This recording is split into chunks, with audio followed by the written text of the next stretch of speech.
Buongiorno, ben ritrovati. Puntuale inizia la nostra diretta che ci accompagnerà fino alle 14:30 con la cronaca e gli aggiornamenti sull'emergenza coronavirus.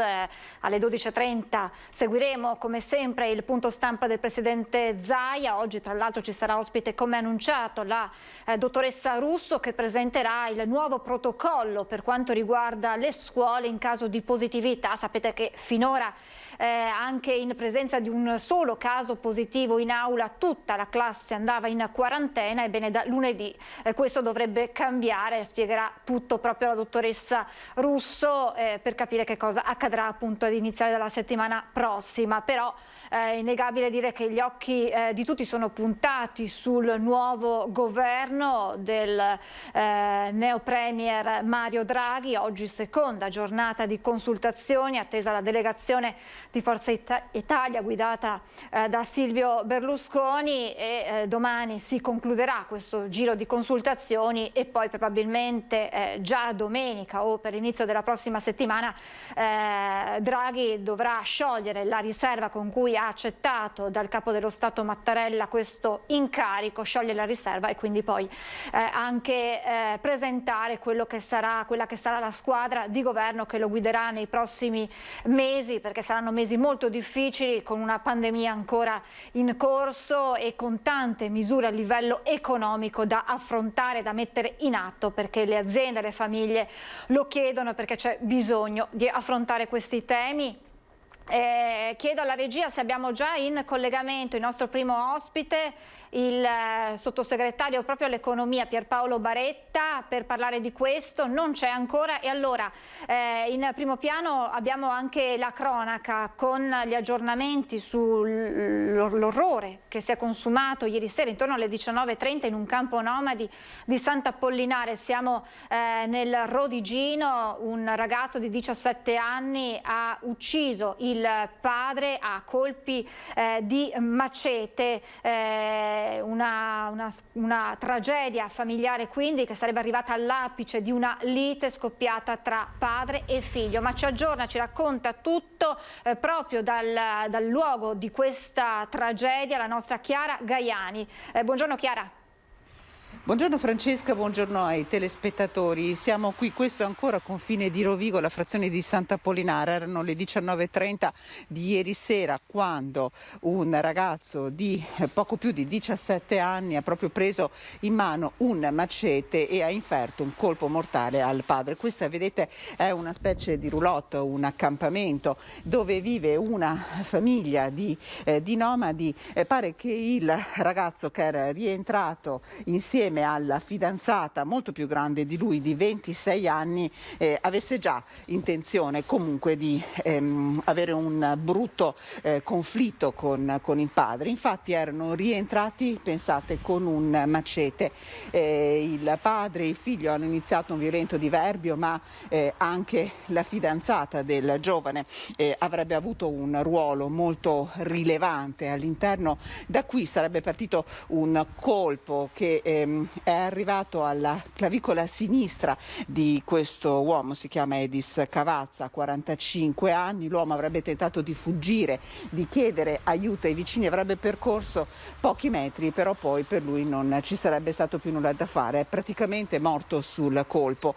I due ragazzi, due fidanzati, 17 anni lui, 26 lei, invece sono fuggiti. E qui è arrivata immediatamente la polizia, che ha cercato di capire che cosa era accaduto, ed è iniziata una vera e propria caccia all'uomo durata all'incirca 3 ore. La polizia aveva ricostruito, attraverso l'uso di strumentazioni tecniche, i possibili posti dove i due fidanzati avrebbero potuto rifugiarsi. Infatti la loro fuga è finita alle 22:30 quando sono stati rintracciati nei pressi dell'abitazione di un parente della fidanzata. Per entrambi è scattato il fermo di polizia giudiziaria, per il minorenne un fermo proprio di polizia, mentre per la giovane donna un fermo emesso dalla procura di Rovigo. Per i due la l'accusa è di omicidio premeditato in concorso, ma ci sono ancora parecchie cose da chiarire. Come vedete qui adesso non c'è nulla, sono andati via tutti da questo piccolo accampamento. I vicini non vogliono parlare, ma ci hanno raccontato che sostanzialmente erano qui da molto tempo e non davano di fatto alcun fastidio. Tutto questo ovviamente è sottoposto a sequestro e le indagini continuano per cercare di capire soprattutto perché questi due giovani siano tornati a casa alle 19:30 di un giovedì sera armati di un coltello, armati di un macete. Se non ci sono altre domande, io qui da Rovigo con il collega Francesco Rattai restituirei la linea allo studio. Grazie a Chiara Gaiani e a Francesco Rattai per gli aggiornamenti su questo orribile fatto di cronaca accaduto ieri sera, lo ricordiamo, nel Rodigine. Adesso vado a salutare il sottosegretario Pierpaolo Baretta. Buongiorno e ben ritrovato. Buongiorno a voi. Grazie per la disponibilità, perché immaginiamo che siano giornate di intenso lavoro, c'è un nuovo governo da formare, sembra insomma da quello che si apprende che i consensi intorno al neo premier Draghi stiano aumentando e quindi si dovrebbe andare incontro ad una fiducia per il premier che dovrebbe quindi sciogliere le riserve, quello che il Paese si aspetta, sentendo anche gli humor proprio della gente, dei cittadini. Ma sì, è così, nel senso che l'esito di una crisi che poteva essere assolutamente evitata, questo è evidente, e che ha messo anche in difficoltà gli assetti della politica, credo molto per merito del Presidente della Repubblica, si è poi risolta con il coinvolgimento di una figura di primo piano a livello nazionale e soprattutto a livello internazionale. E nei prime ore si è, come dire, superata la sorpresa, io dico positiva, di una soluzione di questo tipo, e mi pare che, come diceva lei, progressivamente si stanno accentuando le dichiarazioni di consenso. Ovviamente molto dipende anche dalle discussioni che sono in atto, dai confronti con le forze politiche. Il problema da un lato è creare una maggioranza politica che sia in grado di superare questo momento di difficoltà, dall'altro anche di tener fede ai contenuti che il Presidente della Repubblica poi ha indicato: pandemia, crisi sociale ed economica e recovery. Sono i tre compiti principali che il governo Draghi dovrà affrontare. Lei ha detto una crisi di governo che si poteva evitare, e nelle parole del capo dello Stato Mattarella pochi giorni fa è emerso proprio questo, una sorta di rimprovero per non essere riusciti ad evitare questo, e in un momento tra l'altro così delicato per il Paese, in una pandemia che non accenna a fermarsi. Sì, credo che noi politici dobbiamo riflettere seriamente sulle parole del Presidente della Repubblica e sul messaggio, sul monito, sul rimprovero, perché è evidente che certo ci sono delle responsabilità, ma il risultato finale è che comunque non siamo stati capaci di superare questo momento di difficoltà. Io lo dico perché è opportuno che ciascuno di noi si metta anche con umiltà di fronte a questa nuova situazione, perché avrà bisogno di grande equilibrio la fase che si apre, perché come si è visto già in queste prime ore bisognerà da un lato avere un alto profilo, è stato detto, di carattere tecnico, ma io dico un alto profilo anche di carattere politico. La politica non può abdicare il suo ruolo, deve sicuramente superare i propri limiti e le proprie debolezze e le proprie difficoltà. È chiaro che aver evitato le elezioni, o ci auguriamo che così sia, è molto importante. Il Presidente Mattarella è stato molto chiaro nel indicare le ragioni che lo portavano a evitare il più possibile il voto, e per farlo ha scelto una personalità autorevolissima. Quindi monito alla politica, riflessione su come andare avanti, e contemporaneamente un nuovo equilibrio tra un alto profilo tecnico e un altro profilo politico. A questo punto bisognerà concentrarci molto sui contenuti e anche sulle riforme, perché uno dei temi che il recovery, che è l'aspetto anche più importante nel medio periodo, chiede una capacità non solo di spendere soldi, ma di spenderli bene in un'ottica di riforma di alcuni nodi cruciali del nostro Paese che da troppo tempo ci trasciniamo. Proprio per il recovery sappiamo che è insomma una corsa contro il tempo, l'Europa aspetta di capire dall'Italia come verranno investiti questi soldi, poi c'è tutto il capitolo ristori, per cui insomma c'è l'urgenza che questo governo nasca in fretta per dare risposte poi a chi le aspetta da tempo, i cittadini.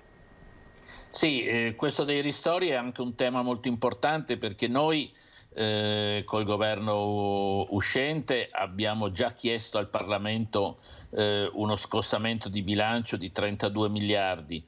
Ovviamente una volta caduto il governo è prevalsa la tesi che, essendo il governo dimissionario abilitato solo per le cosiddette questioni ordinarie amministrazione, non era il caso di spendere 32 miliardi ed è chiaro che questa è la prima cosa che avrà Draghi subito dopo aver ottenuto la fiducia in Parlamento, cioè parte con una dotazione di 32 miliardi ma deve indicare i contenuti su come vanno spesi e qui forse bisognerà pensare a un salto di qualità che sia in grado di interpretare meglio anche la situazione reale. Ci sono nella situazione economica settori e aziende che non ce la fanno, che hanno bisogno di essere fortemente sostenute, penso ad esempio al settore del turismo, l'alberghiero, gli eventi, altre che sono in difficoltà ma sanno cogliere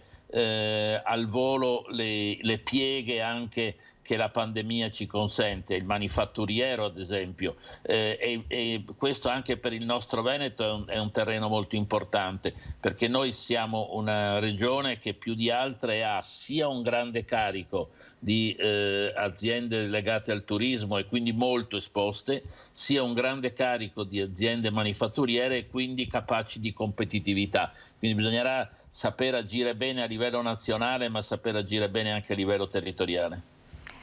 Un'ultima domanda riguarda il premier uscente Giuseppe Conte. Ieri in una sorta di conferenza stampa improvvisata ha mandato un messaggio chiaro al suo movimento, ma probabilmente a tutta la politica, ovvero quello di essere pronto, di essere a disposizione del Movimento 5 Stelle, quindi in qualche modo insomma ha dato la sua disponibilità a continuare in questa azione politica all'interno del movimento. Se l'aspettava?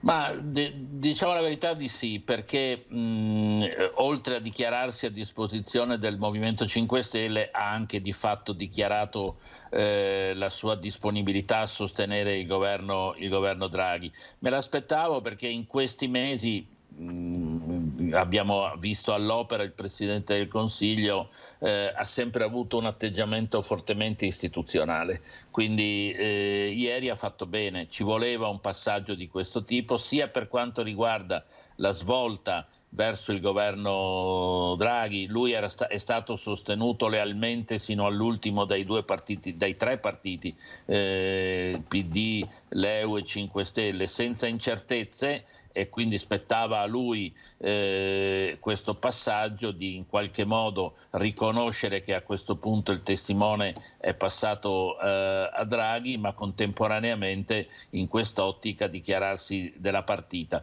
Quindi penso che abbia fatto bene, abbia aiutato molto anche la seconda fase, che è quella di passare dalle dichiarazioni di principio ai contenuti, che è quello che avverrà oggi negli incontri che si stanno facendo. Questa è davvero l'ultima domanda, poi la lasciamo ai suoi impegni. Nel Toto Ministri si parla di una possibile riconferma proprio del ministro Gualtieri, ministro del Dicastero di cui lei fa parte, un nome importante, una riconferma del lavoro fatto anche in questi mesi difficili. Ma sa, in queste situazioni è sempre molto arduo e anche poco utile fare, almeno da parte nostra, insomma, che non facciamo il vostro mestiere, fare previsioni. Certo, il ministro Gualtieri ha dimostrato una solidità e una competenza fuori dal comune, che hanno garantito un equilibrio in un momento particolarmente difficile. È stato un anno terribile dal punto di vista non solo della pandemia ma anche economico. Siamo riusciti a evitare il tracollo, abbiamo speso un sacco di soldi, sono 140 miliardi quelli messi in campo, e quindi un aspetto di tenuta c'è stato. L'arrivo di Draghi, che è una persona ulteriormente competente, rende lo scenario molto più fluido, e quindi da questo punto di vista bisogna distinguere tra il riconoscimento forte di una competenza che c'è stata e anche di una solidità che meriterebbe di essere, diciamo, riconosciuta ulteriormente, da poi quelli che sono gli equilibri che vanno affidati al Presidente della Repubblica, al Presidente del Consiglio e ai partiti che stanno discutendo. Grazie davvero al sottosegretario Grazie Pierpaolo Baretta, grazie, torneremo ad aggiornarci con lei presto. Grazie davvero, buon lavoro. Grazie, buona giornata. Grazie al sottosegretario Baretta, adesso noi ci fermiamo per qualche istante di pubblicità, tra poco.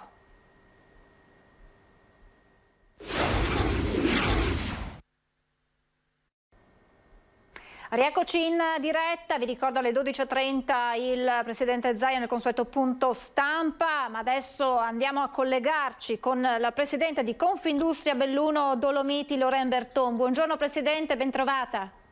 Buongiorno a tutti voi. Allora Presidente, abbiamo appena concluso il collegamento con il sottosegretario Baretta. Chiedo anche a lei un commento su come proprio il mondo anche imprenditoriale, ma non solo, sta seguendo quello che sta accadendo a Roma con questo governo Draghi che dovrà formarsi se ci sarà da parte dei partiti politici un consenso unanime. Ma guardi, noi condividiamo in pieno le parole del Capo dello Stato, Mattarella. Abbiamo bisogno di un governo forte perché il Paese sta vivendo un momento difficilissimo. A differenza del sottosegretario Baretta, io parlo un linguaggio forse più schietto, per cui mi permetto di dire che chi porrà condizioni eccessive o strumentali ne risponderà direttamente al Presidente Mattarella, ma se ne assume tutta la responsabilità davanti agli italiani. È una responsabilità forte che la politica deve assumersi, visto che non si è riusciti ad evitare una crisi di governo che poteva essere evitata in un momento così delicato per il Paese. Questo insomma è il suo messaggio, Presidente. Assolutamente, io vorrei anche aggiungere che la politica ne approfitti per pensare, per ragionare, per fare un passo indietro, per poi ritornare quella politica con la P maiuscola di cui questo Paese ha assolutamente bisogno.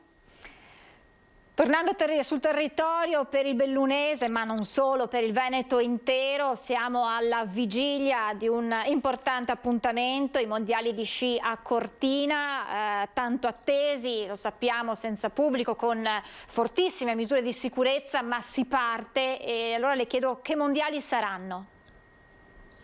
Saranno dei mondiali bellissimi comunque, perché certo speravamo fossero a porte aperte, speravamo di poter partecipare tutti, però saranno dei mondiali importantissimi per il territorio, l'inizio di un grande sogno che durerà fin tanto che arriveranno le Olimpiadi, per cui un percorso importantissimo per questo territorio.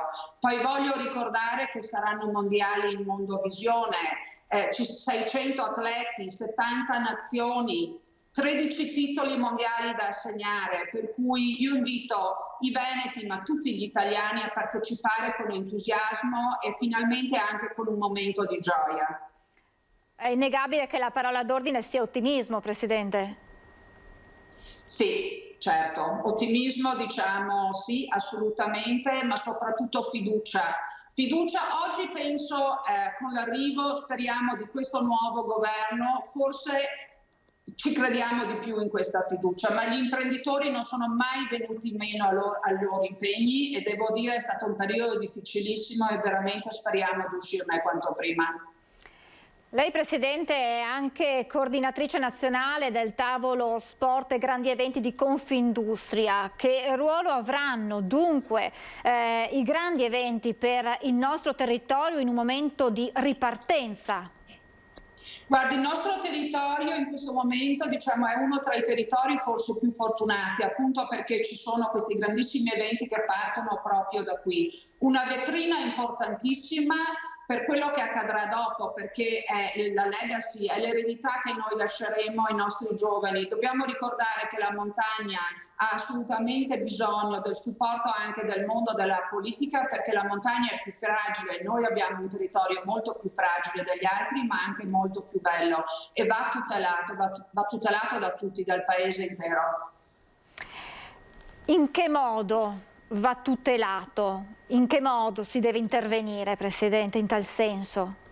Guardi, noi abbiamo assolutamente bisogno di infrastrutture, siamo forse una delle province con una carenza che io l'ho sempre detto e mi prendo la responsabilità vergognosa. Siamo indietro non di 5 anni, di 10 anni, siamo indietro di 50 anni e devo dire che siamo scandalizzati perché all'interno dei nuovi progetti che il governo ha presentato la provincia di Belluno non c'è. Non vorrei che pensassero che quei pochi lavori fatti in ritardo che ci consentono di fare le Olimpiadi siano quelli che bastano. No, quello è solo assolutamente l'inizio.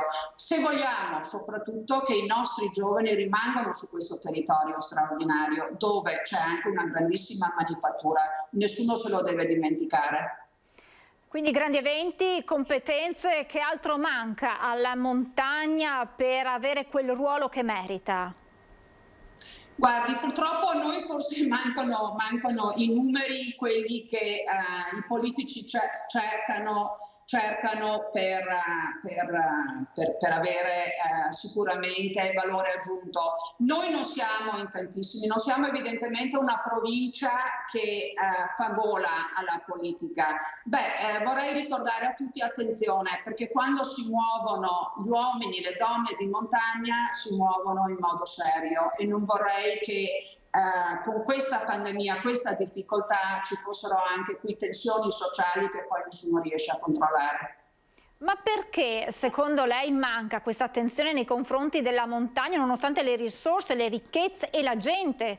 Lei ha sottolineato questo aspetto che non è da trascurare. Manca, perché? Ed è sempre stato questo nel corso degli anni da parte della politica nazionale.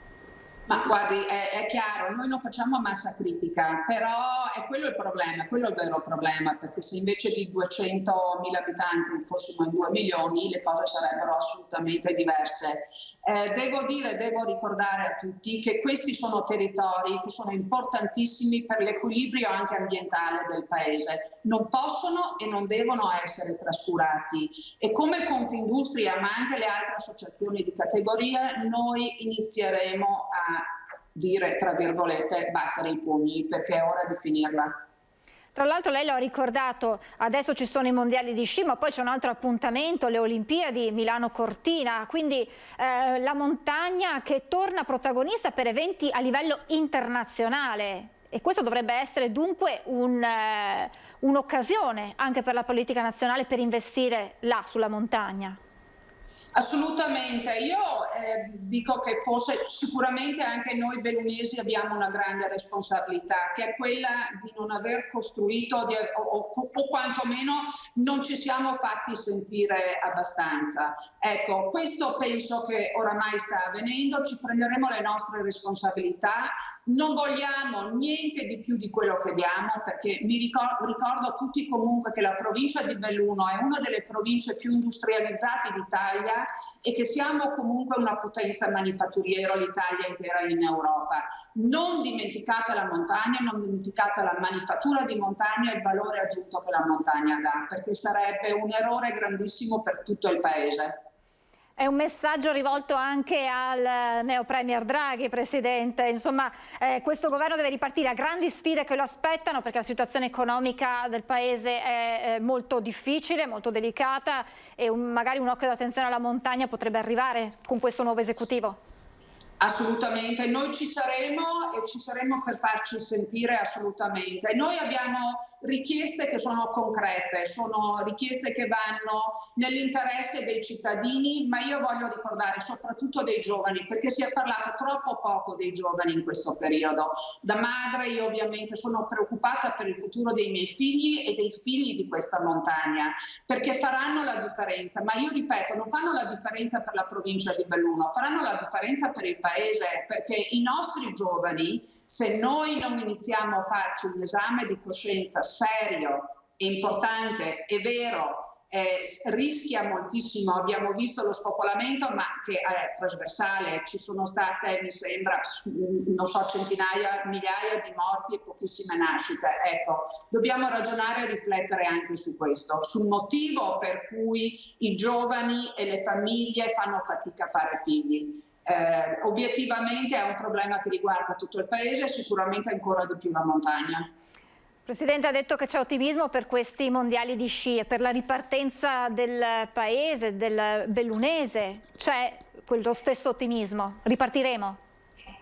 Ripartiremo, io mi permetto di dire che la gente di montagna è gente forte, è gente costante, però in questo momento non basta. Ripeto, c'è bisogno di infrastrutture, c'è bisogno di digitalizzazione, alla montagna manca un po' tutto, diciamoci la verità, e soprattutto c'è bisogno di politici che siano in grado di parlare con la voce della gente che ogni giorno si presenta al posto di lavoro, che non si lamenta, e purtroppo invece abbiamo visto un teatrino del mondo della politica che ci ha veramente nauseato negli ultimi mesi. Insomma, il bellunese e la montagna si aspetta grandi risposte e molta fiducia è riposta in questo esecutivo che sta per nascere, guidato dall'ex governatore della BCE. Mi sembra di capire che sia questa un po' la vostra speranza. Guardate a Roma come dice. È assolutamente la nostra speranza. Io però un altro appello, lo stesso appello che ha fatto prima: attenzione a chi porrà condizioni eccessive, perché ne risponderà ovviamente non agli industriali, ma ne risponderà il paese intero. Chiaro e limpide le sue parole, e immaginiamo insomma che sia un po' anche il pensiero dei cittadini in questa fase. Io ringrazio davvero tantissimo la Presidente di Confindustria Belluno Dolomiti, Lorraine Berton, buon lavoro e in bocca al lupo per questi mondiali di sci che tutto il mondo sta aspettando, e Cortina insomma il bellunese, la montagna, agli occhi puntati da parte di tutto il mondo. Grazie Presidente, buon lavoro, a presto. Grazie a voi. Arrivederci. Questo dunque insomma il punto, l'opinione forte di Confindustria Belluno Dolomiti, che si aspetta dalla politica nazionale delle risposte forti per una montagna da troppo tempo dimenticata, ma che ha grandi risorse, ha una grande identità che va riconosciuta e che va premiata con investimenti importanti. Siamo in attesa dell'arrivo del Presidente Zaia tra pochissimi minuti nella sala stampa dell'unità di crisi della Protezione Civile a Marghera. Insieme a lui, lo ricordiamo, la dottoressa Russo, che presenterà il nuovo protocollo per le scuole, quindi che cosa accadrà da lunedì, ad una settimana dalla riapertura anche delle scuole superiori, se dovesse esserci un positivo in classe. Finora ed erano state modificate, era stato modificato proprio con la ripartenza dopo le festività natalizie, erano stati modificati i protocolli. Sapete che a settembre, quando le scuole sono riprese, in caso di una positività veniva messo in quarantena quella persona positiva, il resto della classe poteva continuare previo tampone le lezioni, con una serie di accorgimenti da rispettare per evitare eventuali contagi. Con la riapertura delle scuole dopo la pausa natalizia il protocollo è stato visto e lo hanno spiegato più volte sia il Presidente Zaia che la stessa dottoressa Russo. La curva dei contagi era in netto aumento, c'era una grande diffusione del virus, e quindi per tamponare questo si è deciso di intervenire anche sulla scuola, e quindi in caso di un positivo, che fosse uno studente dirigente o un insegnante, tutta la classe veniva messa in quarantena in isolamento per 10 giorni, aspettando poi, quindi senza fare subito un tampone, ma facendolo solo al termine di questi 10 giorni. Adesso, da quanto annunciato dal presidente Zaia, si dovrebbe tornare come all'inizio e quindi rivedere il protocollo e quindi prevedere non più l'isolamento per l'intera classe, ma solo per quel positivo, quindi per un unico positivo. Poi sapete che nel caso vi siano 2 o più positivi, in quel caso scatta il cosiddetto focolaio e quindi necessariamente si dovrà mettere l'intera classe in isolamento. Arrivano buone notizie anche sul fronte vaccinazioni, ad annunciarle il commissario Arcuri. È prevista martedì, salvo imprevisti, l'inizio della campagna di vaccinazione degli under 55 con le dosi di AstraZeneca. Sapete che il vaccino AstraZeneca è il risultato diciamo così efficace però per la fascia d'età tra i 18 e i 50 anni, per cui sarà questa la fascia di popolazione che verrà vaccinata con queste dosi. Il vaccino arriverà per la prima volta domani in Italia e lunedì prossimo dovrebbe essere completata la distribuzione nei 293 centri di somministrazione. Martedì, a quanto si apprende, le dosi dovrebbero già essere disponibili per le somministrazioni. Questo dunque il punto. Intanto il commissario Arcuri, che ha tenuto pochi minuti fa una conferenza stampa proprio per fare il punto sulla campagna vaccinale, e ieri tra l'altro, se non ricordo male, dovrebbe esserci stato anche l'incontro con le regioni ieri pomeriggio proprio per tirare un po' le somme di questa nuova settimana e per programmare i prossimi step. Il commissario Arcuri che dice: entro marzo potremmo avvicinarci alla vaccinazione di 7 milioni di italiani. È quello che si può fare, visto che nel primo trimestre l'Italia avrà il 50% delle dosi di vaccino che erano inizialmente previste. Sapete infatti i vari ritardi nelle forniture da parte delle case farmaceutiche al nostro paese. A gennaio abbiamo ricevuto 2,3 milioni di dosi, a febbraio ne avremo, se le previsioni saranno rispettate, e noi confidiamo in questo, sono sempre le parole del commissario Arcuri, ne riceveremo 4,2 e a marzo 8,2 milioni. In totale avremo nel primo trimestre 14,7 milioni di dosi, quando ne avremmo dovute avere 28 milioni, quindi esattamente la metà, il 50% in meno di quelle che erano le dosi previste. Questo inevitabilmente sta compromettendo, sta rallentando quello che era il programma iniziale delle vaccinazioni. Sappiamo che per gli under 80 si dovrà aspettare, per la classe 41 per meglio dire, si dovrà aspettare metà febbraio. Stanno già partendo da parte delle ULSS del Veneto le lettere ai cittadini interessati, ma con un ritardo rispetto a quella che era la tabella di marcia inizialmente prevista. In attesa che arrivi il presidente Zaia, vorrei farvi vedere le immagini che sono state postate proprio sul suo profilo Facebook dall'assessore regionale al turismo Federico Canere, che riguardano una mongolfiera, e torniamo a parlare dei mondiali di sci che stanno per partire a Cortina, perché proprio questa mattina, appunto al Lido di Venezia, davanti al Palazzo del Casinò, l'assessore Canere insieme all'assessore del Comune di Venezia Venturini hanno presentato la mongolfiera con il brand. Ecco il momento in cui viene pian piano gonfiato il grande pallone con la scritta, lo vedrete tra un po', The Land of Venice, che è il brand per la promozione turistica del Veneto. Sarà uno degli strumenti di promozione turistica che arriverà sulle piste, che verrà poi posizionato lungo le piste dei mondiali di sci, ma che poi attraverserà le capitali del nord Europa. E allora adesso andiamo a Marghera, perché è arrivato il presidente Zaia insieme all'assessore Lanzarini e alla dottoressa Russo. Buongiorno, ben ritrovati. Oggi abbiamo un ospite che è la dottoressa Russo, che parlerà di un piano straordinario, un piano di sanità pubblica che riguarderà da vicino le scuole e qualche piazza. Quindi ci saranno novità sia sul fronte dello screening delle scuole, quindi un monitoraggio, diciamo, quelle che si ritengono, diciamo, monitoraggi di accompagnamento nella fase dell'infezione, perché c'è l'infezione, vi ricordo. Allora, volevo dirvi più il foglietto era questo foglietto. Me le può scrivere? L'ho lasciato su. Sì. Certo. No, lo scrivo pure qua, grazie. Sì. Allora, partirei con i tamponi. Beh, insomma, li vedete, 3.800.000 molecolari e 2.700.000 rapidi. Abbiamo passato abbondantemente i 6 milioni e sono stati rilevati 668 positivi nelle ultime 24 ore. In particolar modo i 668 positivi sono stati rilevati con 31.618 tamponi,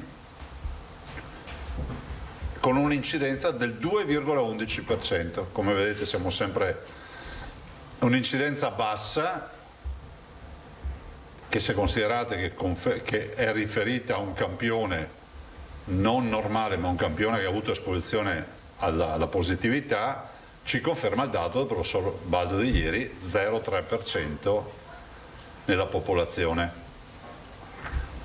Quindi la circolazione oggi del virus in Veneto, secondo lo studio del professor Baldo, è dello 0,3%. Cosa vuol dire? Vuol dire che se c'è una piazza con 1000 persone, ce ne sono 3, ma non per far baldoria, ce ne sono 3 che possono infettare le 1000 persone. Ecco, rovesciamo la visione, no? Perché qualcuno dirà, ma ce ne sono solo 3. Se l'assembramento è importante, se si crea l'aerosol, 3 con buona carica batterica, insomma un po' di persone in ospedale le mandano. Quindi portate la mascherina.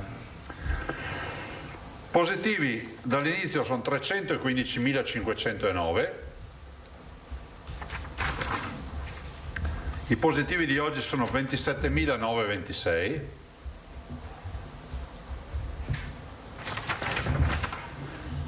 I ricoverati sono 1.956.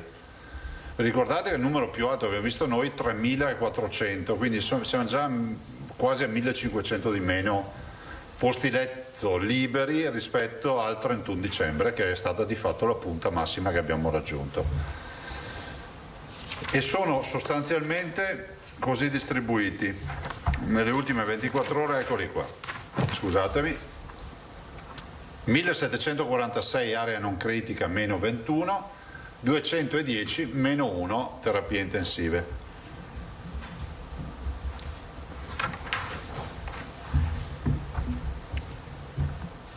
I decessi sono 25 nelle ultime 24 ore.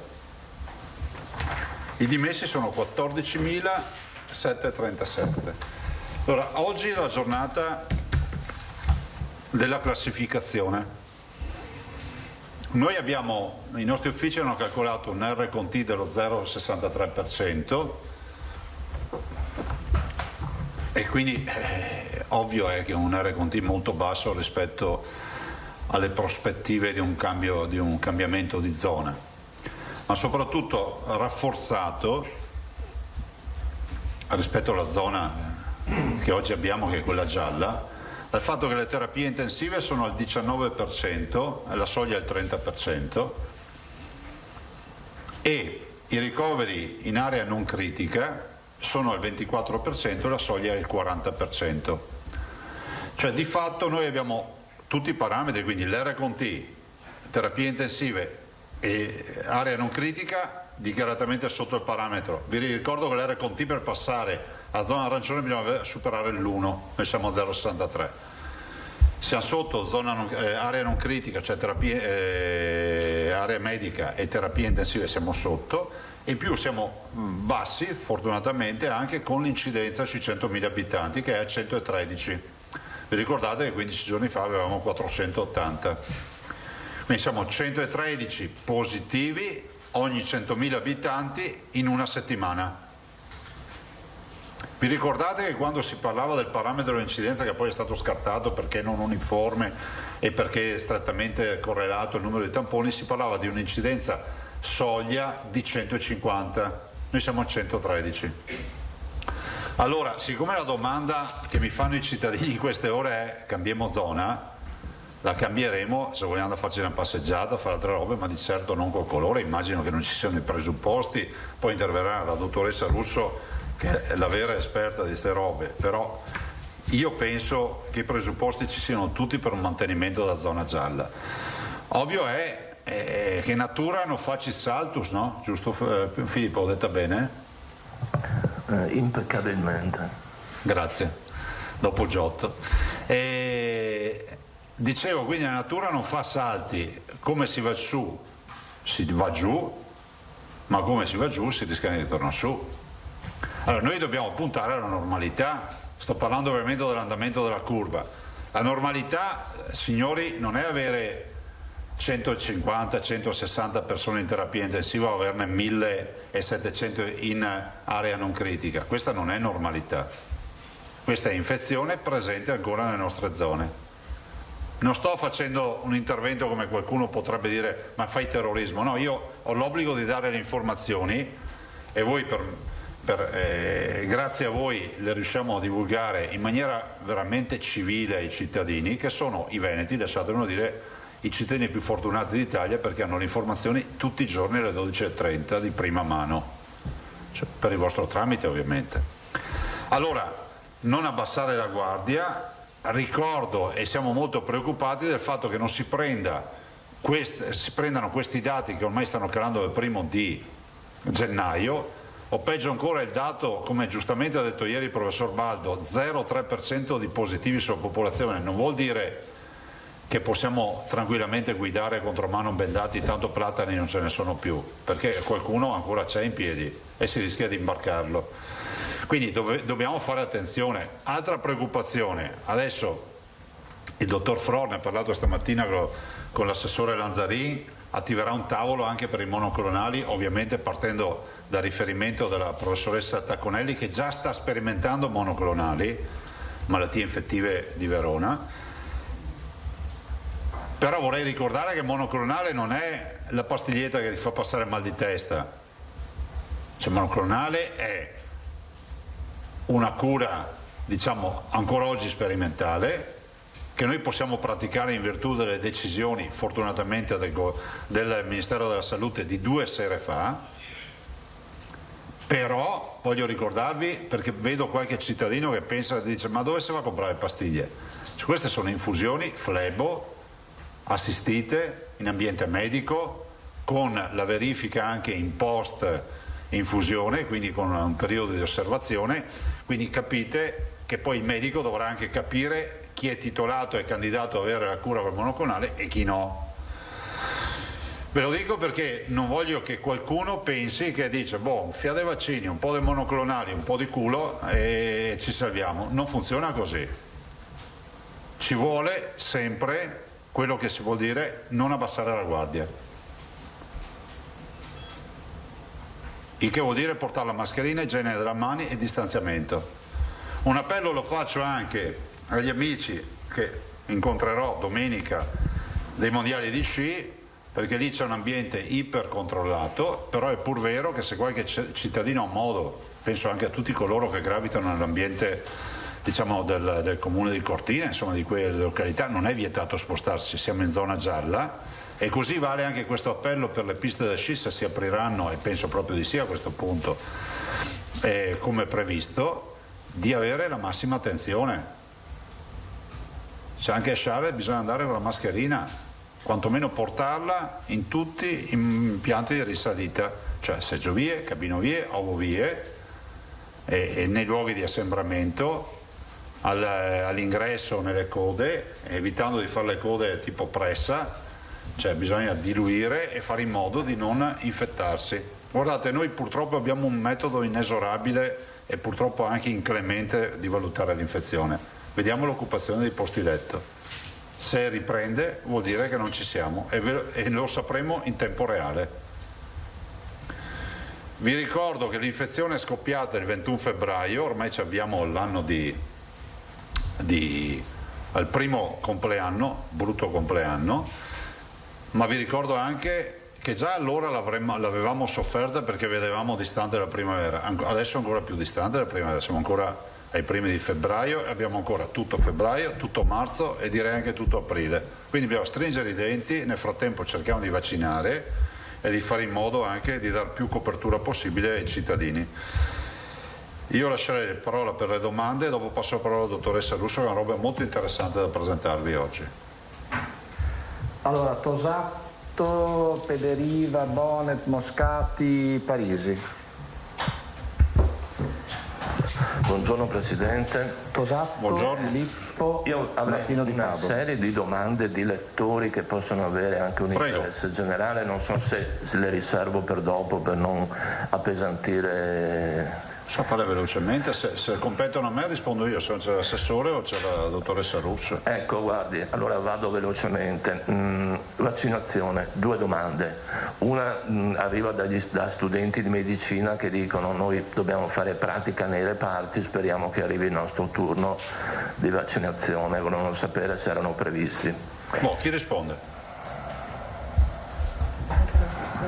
No, sono previsti, li abbiamo inseriti. Voi sapete che dal lunedì, dalla settimana prossima, iniziano le vaccinazioni ancora della prima fase, quindi vorremmo chiuderle in tutta la settimana prossima, saranno riservate solo ancora vaccinazioni prima fase, quindi vuol dire operatori sanitari, quindi sia quelli pubblici che quelli privati che sono stati esclusi. Va bene, e anziani che dicono noi siamo 2 anziani, più o meno abbiamo la stessa età, possiamo fare la vaccinazione in coppia? No. Solo per corte. Case di riposo, c'è una previsione di riapertura delle visite?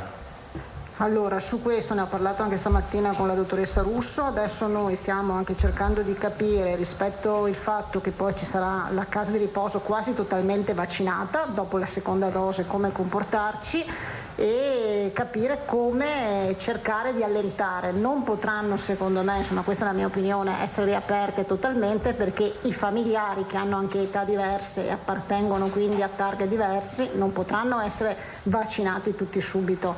Quindi vorremmo cercare di riaprirle con cautela, però cercando di dare un po' più di flessibilità. Ecco, c'è una signora di Caneva, provincia di Pordenone, che ha i parenti a Mogliano, compresa la madre, non riesce a vederli da un paio di mesi e dice ma non c'era stato l'accordo tra il presidente Zaia e Federica lei ricordava che qualche mese fa c'era stato un accordo per le visite frontaliere? Adesso siamo gialli. Adesso siamo gialli e si può. Sia Friuli che noi, sia Friuli, Venezia e Giulia che noi. Siccome ha scritto proprio ieri, probabilmente ignorava questo dettaglio. Ecco. Anche a me ha scritto la signora, infatti, ma da quando che risulta non possono passare tra regioni, c'è ancora fino al 15 di febbraio. Sì, ma il DPCM dice salute, lavoro e assistere a persone in difficoltà. In effetti la signora scriveva che sì, lo autocertifica. No, ma la mamma è sana, ha 70 anni ma è sana, capito? Era quello, voleva avere questa voleva andarla a trovare. Non lo so, non conosco il caso. Va bene, grazie. Invece c'è una domanda per lei, non può mica cavarsela a buon mercato così. Prego. Insomma, ecco. Una questione che so starle a cuore, ovvero la formazione del nuovo governo. Non sta più a cuore a voi, a me fate tutti i giorni questa domanda. Sta a cuore a tutti quanti, diciamo, ecco. No, mi ha colpito una cosa. Lei oggi in un'intervista al Corriere della Sera, a domanda, qualcuno vorrebbe escludere la Lega dal governo. Lei risponde, se lo facesse andrebbe contro la volontà degli elettori perché la Lega è il primo partito del paese e andrebbe anche contro il nord produttivo. Tuttavia, non è stato proprio Salvini a dire pubblicamente che Draghi dovrà scegliere tra Lega e 5 Stelle? Non è anche quello un modo di escludere una forza politica? Ma sai, guarda, io ho dato una risposta che ripeto, ho detto che conosco il professor Draghi, fra l'altro io l'ho conosciuto da ministro, quando io ero ministro, per lui era governatore della Banca d'Italia, quindi facevamo le commissioni previste per legge, no? Essendo il Ministero dell'Agricoltura coinvolto proprio assieme a quello delle Finanze e ad altri ministeri per queste riunioni. E dico che il professor Draghi, io lo conosco come persona seria e anche con una visione liberale, no? Quindi se qualcuno dice che la Lega vuole essere tagliata fuori, io penso che non sia, come ho detto oggi, una liturgia quella degli incontri. Mi rifiuto di pensare che uno stia lì a dire beh, devo arrivare a sabato mattina, aver finito sto giro, dopodiché tiro fuori a sorpresa tutto quello che ho già deciso. Non è una liturgia.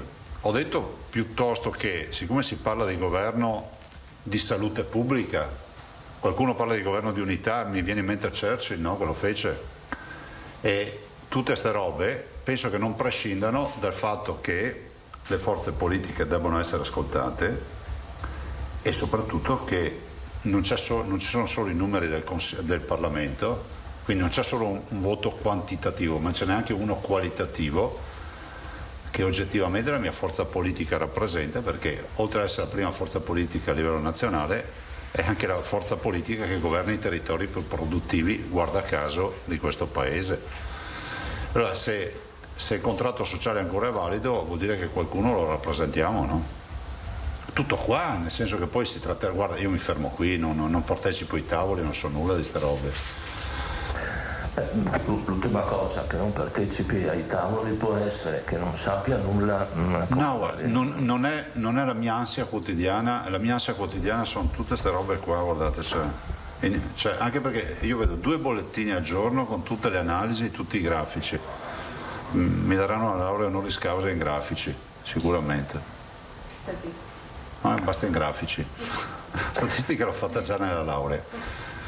Chiedo l'ultima cosa. Prego. L'esplorazione sui mercati per i vaccini, l'ho sentita dire che in realtà di offerte ne avete tante, ma dovete vagliare tra offerte credibili e truffe mascherate. No, l'unica cosa che posso dirvi è questo, che sia innegabile che il mercato si sta muovendo e anche parecchio. Stiamo parlando sempre di un mercato istituzionale, cioè rivolto alle istituzioni, almeno per quello che accade a noi, ma sento anche qualche collega che mi dice ma sì, qualche telefonata, qualche mail. Spesso questo mercato è alimentato da intermediari che vanno verificati. E vi ricordo che noi siamo enti pubblici, noi conosciamo solo la Gazzetta Ufficiale, per capirci. Per noi non esiste mercato nero, robe fantasiose da film, non esiste nulla, esiste solo la legalità. C'è chi si ferma al primo vaglio, perché magari è amico dell'amico dell'amico dell'amico dell'amico dell'amico, c'è chi fa vedere i portoni con un'insegna anche importante, e quindi mi fermo qui. Posso confermare solo che è in progress, qualche incontro lo abbiamo avuto, le persone che ho incaricato li ha avuti, e se mai fosse vero che si può arrivare a una soluzione nella legalità, vorrebbe dire vaccinare di più. Grazie. Non posso aggiungere altro in questo momento.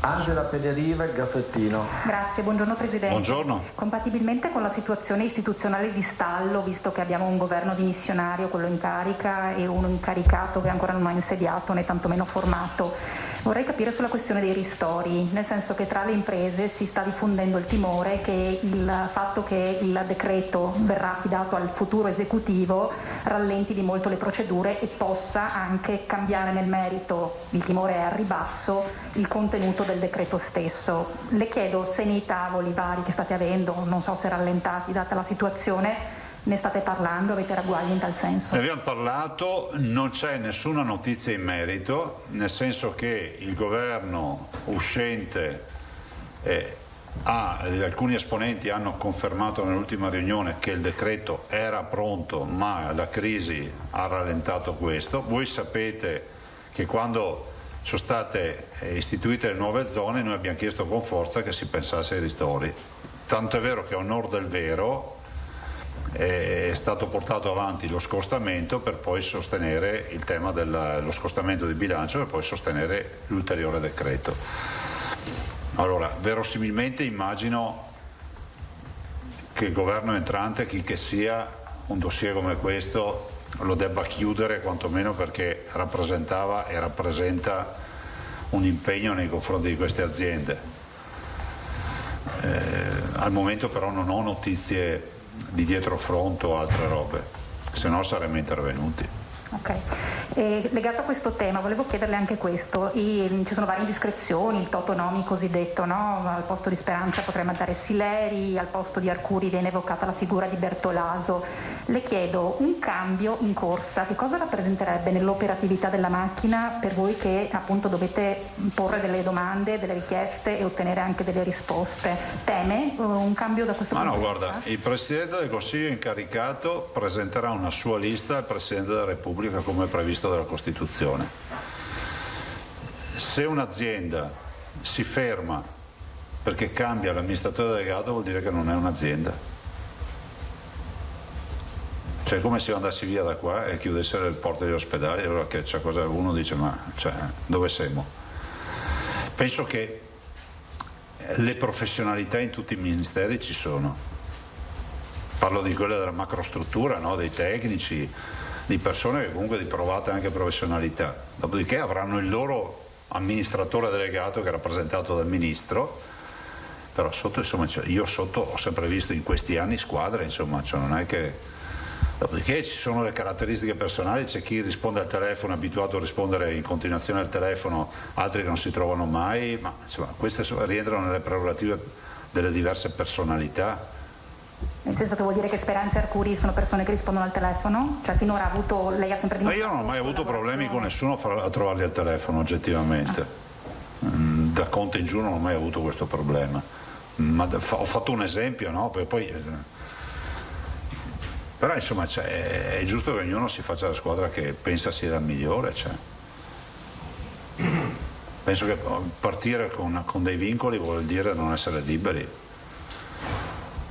Poi avrò delle domande sul calcolo dell'R Conti, ma magari lo rivolgo alla dottoressa Russo, è l'esperta. Okay, grazie. Marco Bonet, il Corriere del Veneto. Buongiorno, 2 domande sanitarie, Buongiorno. Una extra. Allora, sul tema dei vaccini, oggi il Corriere scrive Prenditi una sedia. No, vabbè, ma sono abbastanza atletico anche per stare così temporaneamente, non a lungo. Non raddrizzi più le ginocchia, credimi. No, insomma. Allora, dicevo, sul tema dei vaccini, oggi il Corriere dice che sono stati... Madonna, ecco, adesso sono comodo, grazie Carlo. Dicevo, il Corriere oggi dice che sono stati individuati 2 stabilimenti in Italia che potrebbero produrre i vaccini. Dice che uno è in Lazio e uno è nel Veneto. Abbiamo informazioni, diciamo, al di là dell'indiscrezione? No, perché poi guardate, io vi dico anche la verità, qualche ragionamento l'abbiamo fatto anche, l'ho fatto direttamente anche con i detentori del brevetto, no? Senza star lì a parlare di aziende. Il tema è uno solo, che in quel momento non intravedevano la possibilità di identificare nuove business unit, no? Nuove realtà produttive.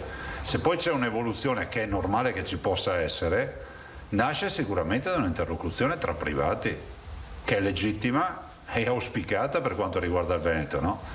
Sapere che abbiamo un capannone pieno, che so, di Pfizer piuttosto che di Moderna, oltre a inorgoglirci, ci permetterebbe anche magari di portare il furgone davanti al capannone, chissà che ce lo riempiano. Ok, quindi per capirci, lei non fa da regista di questa operazione di contatto tra Pfizer e... No. Noi abbiamo avuto un contatto più, diciamo, informale ma più profondo con Veneto Sviluppo, la finanziaria, ma non a questi livelli. Comunque parliamo di Abano, l'azienda è quella di Abano. Probabile, non lo so. Ok. Poi, comunque voi sapete che abbiamo delle aziende, ovviamente tra questa di altissimo livello, cioè qui vengono veramente nella boutique della produzione, possono stare tranquilli se ci danno a produrre i vaccini. Ok, poi domanda su AstraZeneca. Allora, pare che sia confermato che martedì arriva la fornitura di AstraZeneca, verrà utilizzato per gli under 55, se ho capito bene. Al momento sì. E abbiamo in mente una tipologia, cioè chi verrà vaccinato da martedì? Disabili, forze dell'ordine, insegnanti, under 55, sono state identificate delle categorie? Allora, c'è un confronto e una discussione aperta col Ministero della Salute le regioni hanno fatto un confronto e verrà presentato un documento che andrà prima al CTS, poi addirittura vogliono presentarlo anche in Parlamento. Perché? Perché nell'ambito dei soggetti, diciamo, non a rischio, a cui andrebbe questo vaccino per il momento, bisogna individuare esattamente quali categorie e con quale ordine. Allora sembra che la prima, ipotesi sarebbe quella di offrirlo agli insegnanti e alle forze dell'ordine e poi ad altre categorie, però non abbiamo ancora nessun documento ufficiale, è stato un documento di discussione che deve fare il suo percorso, quindi noi aspettiamo questo per avere un'informità a livello di tutte le regioni e seguire quelle che saranno le indicazioni nazionali. Però scusi, se col vaccino che arriva martedì... Intanto non mi risulta proprio che arrivi martedì, adesso aspettiamo conferma. E poi nel momento in cui arriva, io spero che prima che arrivino anche le categorie per cominciare ad offrirlo, ma comunque questo non rappresenta un problema perché le nostre sedi vaccinali sono già state predisposte, per cui se dovessimo avere la necessità di offrirlo subito vuol dire che invece di mandare la lettera faremo una chiamata aperta e le categorie che sono coinvolte, che sono state indicate, intanto possono cominciare a venire, però è chiaro che il disegno deve essere chiaro e deve essere organizzato in modo da dare la possibilità a tutte le regioni di rispondere nella maniera adeguata. Ok, grazie. La domanda extra invece sulla Valdastico, perché c'è stata la pronuncia della Cassazione, di cui non credo si debba ripercorrere, comunque l'ha vista la sentenza? No. Ah, ok, allora brevemente. Sì, cosa dice? La Cassazione si è pronunciata sul ricorso al Consiglio di Stato del Comune Trentino, quello di Besenello, che ha fatto ricorso. Davide che sta bloccando la Golia, e la Cassazione gli ha dato ragione, nel senso che dice che la Valdastico può essere concepita solo nella sua globalità. Il Veneto non può realizzare il suo tratto fino alla Valle dell'Astico e fermarsi lì. E ovviamente esultano loro perché dicono questo significa che allo stop dell'opera, cioè se non c'è il via libera nostro non si va avanti. Però pensavo la sapesse, volevo chiedere un... No, però guarda, allora come al solito, no? Questo è un itinerario del quale ha parlato il mondo, ne stiamo parlando ormai da generazioni, per cui non è un insulto al territorio. Dopodiché c'è giustamente, legittimamente qualcuno che ricorre, vedremo di vedere bene la sentenza e di difendere gli interessi anche di chi non ha ricorso e che gli va bene che la strada venga fatta. Ovviamente voi capite che il completamento verso nord della Valdastico, al di là magari di qualche fantasioso che pensa che ci siano sempre gli affari e robe, oltre ad essere un impegno che si sta procrastinando da anni, rappresenta per noi un valico accessorio del Veneto verso il Brennero, perché la Valdastico parte dalla 4 e finisce al Brennero. Vuol dire che sgraveremo il nodo di Verona, vuol dire che sul fronte dell'inquinamento e della sicurezza stradale comunque si ridistribuisce il tutto, e saremo anche a completare un itinerario con la pedemontana, perché a quel punto tutta la pedemontana che vuole andare verso nord, al Brennero, in Germania e su di là, Trento, Bolzano, evita tutto il passaggio su A4 sul quadrante Europa e su per il Brennero partendo da Verona, o anche magari come fanno molti oggi in assenza di viabilità, passando per il Monte Bellunese e Bassanese, Valsugana e tutto quello che sapete. Quindi penso che questo itinerario dia veramente delle risposte ai territori. Dopo è legittimo ricorrere, è legittimo anche mandare avanti i provvedimenti. Prego. Sono altri? Moscati e Parisi, grazie. Sì, buongiorno Presidente. E c'è Curzio anche se non sbaglio. Adesso però, si è prenotato adesso. Buongiorno. Sì, buongiorno, anch'io volevo fare la domanda perché aveva scritto la signora anche a me, ma comunque è già stato risposto, però io volevo farle notare a margine di quello che ci sono persone che seguono proprio alla lettera gli ordinamenti perché poi forze dell'ordine non sono così attenti alle virgole. Non bisogna fare così. Ecco, per cui se uno non si sposta, personalmente anch'io pur abitando a pochi chilometri di distanza, ma in 2 comuni, per un mese non ho visto mia figlia, per cui ci sono anche le persone che seguono perfettamente alla lettera. Detto questo, lei prima ha fatto un accenno alle piste da sci. Volevo, se per cortesia poteva... sì, nel senso che il CTS si è espresso, no? Per la, che data ha dato? 18, 15. Si è espresso il CTS. Era del PCM, adesso si è espresso il CTS. Quindi il CTS si è espresso confermando, pensavo avesse cambiato data, confermando la data del DPCM che è il 15. Quindi penso che di neve ce n'è. Questo è un aspetto non irrilevante, perché immaginate se dovessimo aprire le piste da sci e anche pensare di dover sparare la neve perché non ce n'è. In una stagione come questa è già stato un disastro.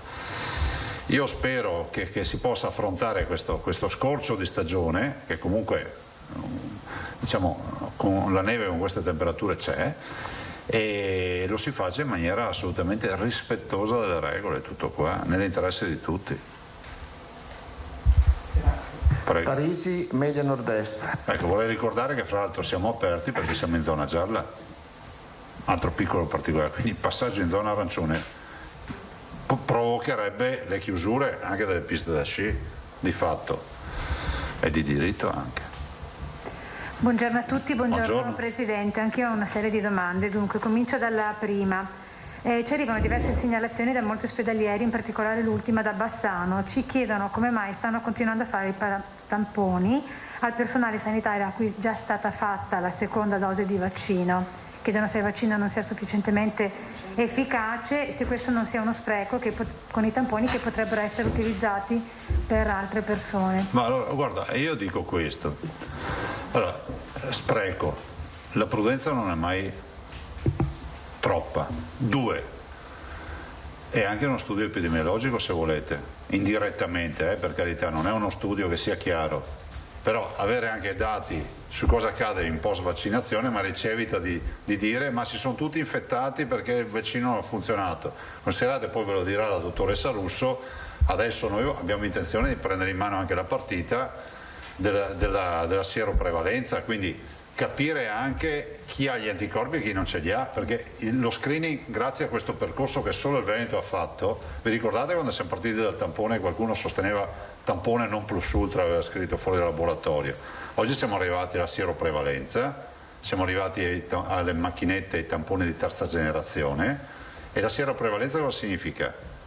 Il tampone ti dice se ce l'hai o non ce l'hai, la sieroprevalenza ti dice se l'hai avuto o non l'hai avuto. Quindi capite che andare magari da un dipendente dell'ospedale e capire che ha gli anticorpi, magari tu lo ignoravi perché con il tampone continuavi a fare il tampone. Tu dici dei vaccinati, ci potrebbe essere qualcuno che continua a fare il tampone, magari ha avuto il virus, noi non l'abbiamo beccato all'inizio, e continua a fare tamponi e magari è pieno di anticorpi. Capite che sembra quasi un cane che si mangia la coda. Dopo la dottoressa Russo vi dirà anche questo aspetto. Grazie. Però è sempre la tutela dei lavoratori, massima. Scuola, la prossima domanda è sulla scuola. Dai dati appunto del bollettino di oggi risultano che 6 istituti superiori hanno 6 positivi in altrettante classi e quindi con tutta la classe in quarantena. Risolto da oggi il problema, me lo dirà la dottoressa Russo. Benissimo, e poi l'altra domanda: quando verranno vaccinati i malati oncologici? Subito. Adesso In contemporanea con gli over 80, però ricordiamoci, l'abbiamo detto l'altro giorno, che noi abbiamo le dosi di Pfizer Moderna solo proporzionate ai 358.000 over 80, perché questo è il criterio, quindi appena ci arriva altro vaccino chiaramente andiamo avanti anche con oncologici, trapiantati e quant'altro. Che sono quanti? 4.000 gli oncologici? No, i 20.000 sono gli oncologici, trapiantati non so se ci hanno fornito ancora il numero, 20.000 gli oncologici. 20.000 gli oncologici che attualmente sono stati, perché la categoria degli oncologici è molto ampia, quindi gli 20.000 sono quelli che abbiamo caratterizzato come essere oncologici superfragili, perché la categoria dei superfragili è stata inclusa in parallelo anche a livello ministeriale con quella degli ottantenni.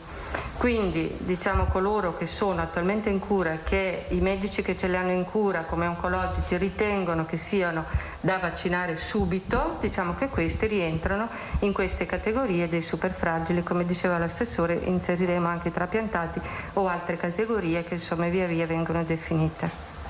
Poi un'ultima questione che arriva con il quesito che arriva da Musile di Piave, dove una telespettatrice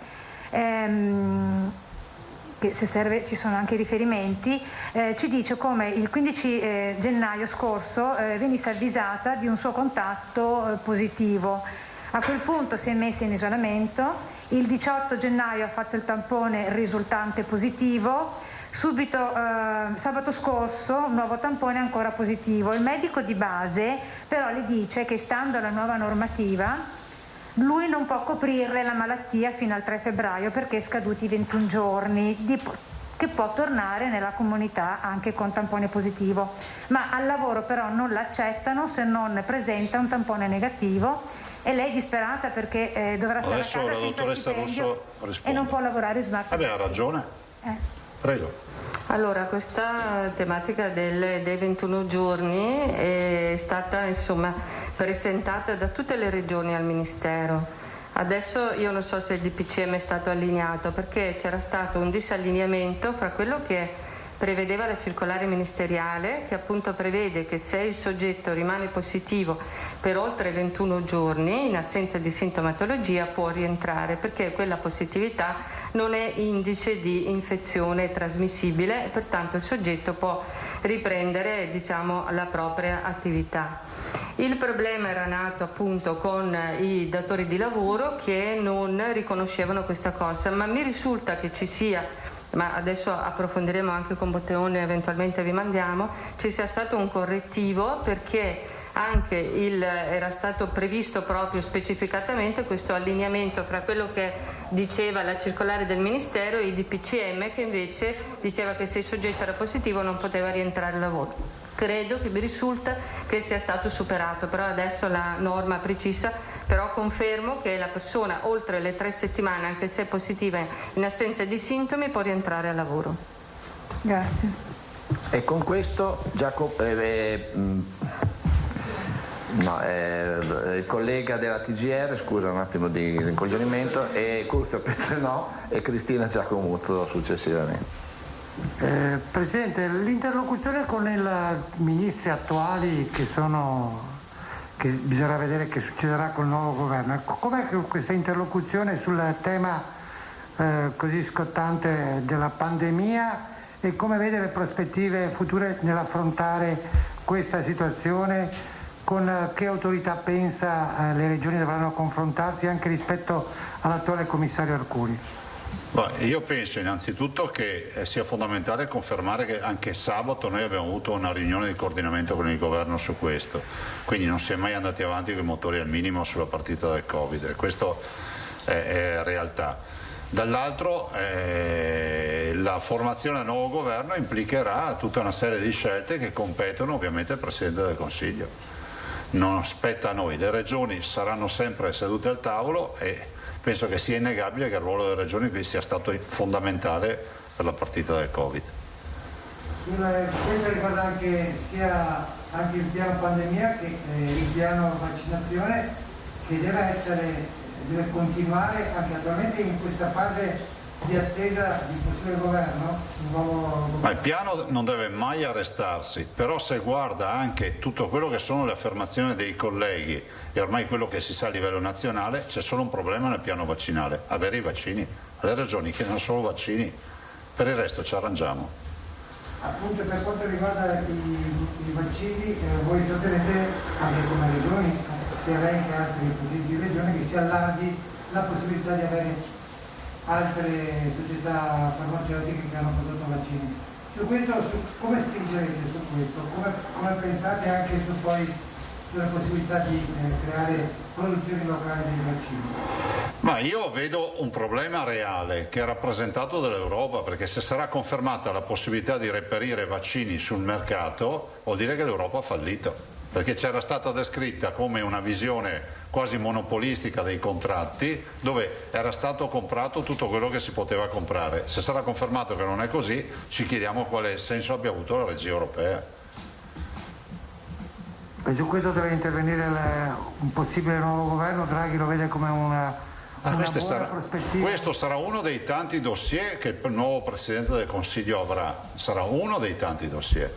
Ovvio è che ho l'impressione che da qui ai prossimi giorni, alle prossime settimane, lo scenario dei vaccini sul mercato europeo cambierà di molto. Grazie. Prego. Cristina Giacomuzzo, il giornale di Vicenza. Buongiorno. Presidente, le pongo una questione che riguarda un caso di una lettrice. Prego. Di una signora che risiede in Zambia, ma essendo stata sposata, quindi vedova di un italiano, per molti mesi all'anno vive qui nel Vicentino. È della classe 1946 e chiede come deve fare per essere inclusa nelle vaccinazioni, perché dall'USL 7 le dicono che avendo una tessera sanitaria temporanea, quindi valida 3 mesi, non viene inserita, quindi chiedeva come poter... Ma dobbiamo risolvere il problema, cioè dateci il nome, cioè Benissimo. Che magari verrà trasformato anche in una circolare, perché questo è un caso atipico, no? Certo. E magari chiedo anche il nome all'Anna Maria Parisi della signora la segnaliamo al dottor Bramezza del Veneto Orientale, se ci ascolta il dottor Bramezza, se si attiva, grazie. L'altro caso, una signora che ha un figlio disabile al 100%, è ancora in attesa di avere indicazioni su quando verrà vaccinato il figlio, che entra quotidianamente in un centro diurno, e quando verranno vaccinati anche gli operatori. Prego, dottoressa. Dalla settimana prossima? Sono nella fase 1, sì. Quindi dalla settimana prossima si riprende. Sì. Chiedeva, avete già risposto, però chiedeva se possono scegliere loro i vaccini. No. E chiedeva sugli effetti collaterali, che finora ci sono stati registrati effetti collaterali a questo vaccino, a questo Pfizer. Allora, è stato pubblicato ieri, mi risulta, anche il primo documento da parte di AIFA sulla valutazione delle reazioni che sono state registrate a livello nazionale. Per quanto riguarda il nostro sistema di farmacosorveglianza, e voi sapete che abbiamo anche il canale verde che integra il sistema di farmacovigilanza, abbiamo avuto circa 700 segnalazioni che non sono tutte legate alla seconda dose, ma si riscontrano alla seconda dose perché viene chiesto se per caso ha avuto reazione alla prima. Quindi è una raccolta attiva di quelle che sono le segnalazioni di eventuali reazioni. Su queste 700 nessuna reazione grave. Abbiamo avuto principalmente, ma questo ho visto stamattina, lo riporta anche il report nazionale di AIFA, noi abbiamo avuto reazioni locali principalmente, quindi nel sito di iniezione, a distanza di qualche ora rispetto al momento della vaccinazione, e poi abbiamo avuto senso di affaticamento, che comunque fra le reazioni comuni che sono legate e riportate in scheda tecnica, qualche segnalazione di febbre e cefalea, se vogliamo considerarle come reazione sistemica. Per quanto riguarda le reazioni allergiche, non abbiamo avuto nessuna reazione allergica grave, ma la comparsa in alcuni soggetti, adesso non so il numero preciso, di qualche reazione orticarioide. Quindi per quanto ci riguarda allo stato attuale, e lo dico con tutta la precauzione del caso, non abbiamo avuto nessuna reazione grave. Le reazioni che ci hanno segnalato, e vi dico che la nostra regione, forse lo sapete, è una regione molto abituata alla sorveglianza e molto abituata alla segnalazione, tant'è vero che noi spingiamo molto i cittadini anche nelle campagne vaccinali extra Covid a segnalare, sono reazioni abbastanza contenute, nessuna di queste ha richiesto l'ospedalizzazione. Sì, se posso aggiungere una cosa rispetto a questo, che se vedete gli istogrammi delle segnalazioni a livello europeo distinti per paese, l'Italia presenta un dato anomalo, cioè è la prima per segnalazioni e il secondo avrà minimo, penso, 100 volte di meno rispetto all'Italia, cioè è una roba allucinante. Ma perché? Perché culturalmente noi diciamo nel punto di iniezione mi fa male, facciamo la segnalazione, cioè, è la nostra cultura, no? Che va bene così. Però anche questo, come per i tamponi, finirà per dimostrare che il vaccino in Italia ha fatto un sacco di casini. Guardatevi gli istogrammi, cioè le curve delle segnalazioni, l'Italia è fuori da tutti i parametri per segnalazioni. E qualcuno già adesso se la vende in giro, come in Italia c'è una strage di cittadini che hanno avuto guai con le vaccinazioni. E voi ne siete testimoni, nel territorio cosa avete raccolto fino adesso? Figuratevi se ci fosse una reazione grave se non l'aveste avuta come segnalazione. Presidente, scusi, posso? Prego, prego. Giacomuzzo, non ho capito, parlava del canale verde? Si chiama il canale verde. C'è un numero. Poi dopo vi dico... Vabbè, grazie. Passiamo alla dottoressa Russo se non ci sono altre domande. Scusi, per quanto riguarda le prospettive, intendo dire il modello matematico che previsioni dà e da quando la curva diventerà una vera e propria osservata speciale, perché dal 1° febbraio con la ripresa delle scuole, la riapertura degli ospedali c'è il rischio che si cambi direzione. Guardate, i modelli previsionali ci dicono questo, cioè che adesso siamo in discesa. E quando eravamo in salita ci dicevano che eravamo in salita. Sembra una battuta, ma sicuramente il trend è importante. Ci aspettiamo una fase di stasi, di arresto, cioè non ci aspettiamo uno svuotamento totale, perché il virus c'è, è inevitabile. Quindi abbiamo 1796 oggi ricoverati in area non critica, non è che possiamo pensare che ne perderemo 50 al giorno ancora all'infinito finché arriveremo a zero. Magari fosse così. Dall'altro noi abbiamo una deadline per fare un bilancio che è fine febbraio. Fine febbraio ci dà, se poi vi interessa la dottoressa Russo, ha dei bei dati anche sulle infezioni scolastiche. Ho già aperto la pagina. Ve le ha allegate per cui le vedete.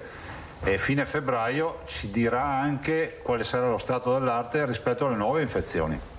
Cioè sarà innegabile che avremo delle nuove infezioni. La vera sfida è capire se saranno piccoli cluster, contenuti, diciamo, fra virgolette, brutto dire, ordinaria amministrazione ormai rispetto a quello che abbiamo vissuto, o se ci sarà una nuova tendenza a riprendere la curva. Se riprendiamo la curva, i parametri stabiliti oggi dall'Istituto Superiore della Sanità ci sparano direttamente in arancione e rosso.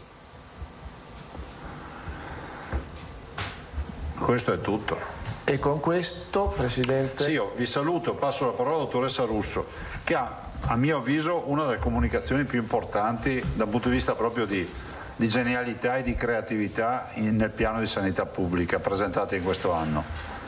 E vedrete che c'è proprio la volontà di essere al fianco degli studenti e dei lavoratori del mondo della scuola, quindi insegnanti, lavoratori e anche genitori, giusto, e anche genitori. E poi c'è un aspetto che io tengo a sottolineare oltre a questo, che è innovativo perché è il primo a livello nazionale come congegnato, e devo anche ringraziare il professor Baldo per averci dato assistenza anche su questo. Poi c'è un aspetto che riguarda anche la piazza, lo spritz, quindi la volontà di essere al fianco anche ai ragazzi per quanto possibile on the road. Quindi veramente ringrazio la dottoressa Russo che in maniera infaticabile tiene ancora botta dopo 12 mesi, brava. Beh, ma insomma è una bella squadra e io penso che i nostri uomini e donne della sanità devono sempre essere ringraziati e valorizzati, perché c'è chi cura e chi si preoccupa della cura. Grazie. Poi la Sole Lanzarini ovvio la ringrazio tutti i giorni. Grazie, buon lavoro. Allora, buongiorno. Dopo questa presentazione del Presidente non può, insomma, che speriamo che le aspettative siano all'altezza. Allora, è chiaro che il nostro è un lavoro di squadra che abbiamo fatto noi, che portiamo avanti noi come università, però come sanità, ma che vede un'interazione con l'università, col mondo della scuola, e soprattutto per quanto riguarda questa tematica che andiamo ad affrontare oggi, che è quella appunto della sorveglianza nell'ambito scolastico. Dicevo prima dei genitori perché lo voglio dire, io qualche settimana fa ho avuto modo di confrontarmi con alcuni genitori che erano qua fuori e che hanno insomma portato avanti quelle che erano le loro richieste, le loro preoccupazioni. E io ho fatto tesoro di quello che ci siamo scambiati in poche battute, perché questo ci ha aiutati a fare alcune riflessioni e a cercare di trovare un modo che possa rendere sostenibile il mantenimento della scuola anche durante la pandemia. È chiaro che le misure che noi affrontiamo, che abbiamo affrontato, diciamo le misure di sanità pubblica che abbiamo intrapreso erano direttamente correlate, devono essere direttamente correlate a quello che è lo scenario epidemiologico, quindi questo per ridurre al minimo quello che può essere il rischio per la comunità scolastica e anche per la comunità extrascolastica. Però in questo momento in cui diciamo l'andamento epidemiologico è quello che vi rappresentiamo ogni giorno, probabilmente è il momento giusto per dare avvio a un certo tipo di sorveglianza che vogliamo poi mettere a sistema e che possa accompagnare la scuola durante tutto l'anno. Allora, all'inizio abbiamo fatto una valutazione dell'andamento dei tassi di incidenza nelle fasce di età che sono scolastiche, quindi a partire dai bambini delle comunità infantili, quindi fino ai 5 anni, e poi fino ai 18, quindi fino alle scuole superiori, e abbiamo rappresentato dal 21 settembre, quindi dall'inizio praticamente dell'anno scolastico a ora, come questi tassi si sono evoluti nel tempo. E vedete che chiaramente anche l'andamento della malattia, l'andamento della positività in queste fasce d'età ha seguito quello che era l'andamento della curva, quindi con gli alti e bassi che l'ha rappresentato. E per fortuna diciamo da metà gennaio all'incirca il trend è in diminuzione. Poi, se vedete quello dopo, abbiamo voluto rappresentare quanto contribuisce, diciamo, la positività di queste fasce d'età rispetto al totale dei casi positivi. Dai 18 anni in su l'83%, cioè l'83% e oltre dei casi riguarda le fasce d'età dai 18 anni in su. Io spesso, quando sono stata qua, vi ho detto che il soggetto si infetta nell'età media della vita, intorno ai 45-48 anni. Perché? Perché è il soggetto che vive in comunità, che è nella fase produttiva, che ha maggiori contatti, eccetera. Quindi il maggior numero di positivi noi ce l'abbiamo dopo, diciamo, nell'età giovane, insomma dopo i 18 anni. I ragazzi e i bambini contribuiscono al novero dei positivi per il 15-18%. Dove si infettano? È chiaro che la scuola rappresenta una comunità, quindi dove c'è comunità c'è possibilità di trasmissione dell'infezione, ma non è detto, e qui mi ricollego anche al discorso che aveva anticipato il Presidente, che sia l'unico ambiente dove può avvenire la trasmissione dell'infezione. Probabilmente ci sono anche altri momenti che possono essere ricreativi oppure di aggregazione che possono rappresentare, diciamo, occasioni di contagio fra i vari soggetti. Quindi questo è uno spaccato, ma non entro proprio nello specifico, li vedete da voi, di quelle che sono le percentuali di positività che ci siamo ritrovati analizzando nei vari mesi, settembre, ottobre, novembre, dicembre e gennaio, per quanto riguarda le diverse fasce d'età. Poi abbiamo fatto una fotografia proprio a stamattina di quelli che ci risultano dal 7 di gennaio suddivise per fasce d'età, questa. Allora, qui abbiamo messo quanti positivi ci sono e quanti soggetti sono messi in quarantena. Anche qui li abbiamo suddivise nell'ambito della scuola o comunque di appartenenza, ma questa suddivisione l'abbiamo fatto prevalentemente considerando le coorti, quindi quelli che rientrano nella coorte, diciamo, della fascia di età dell'asilo nido, piuttosto che della scuola dell'infanzia, piuttosto che la scuola primaria, e qui vedete quindi come si distribuiscono.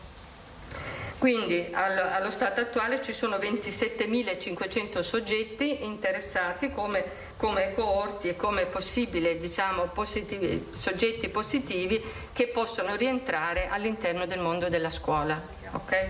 Sì, perché ci sono questi 4.358 positivi, ma se andate a vedere la scuola secondaria ne abbiamo 1.378. È vero che la scuola secondaria è stata chiusa fino a ora, no?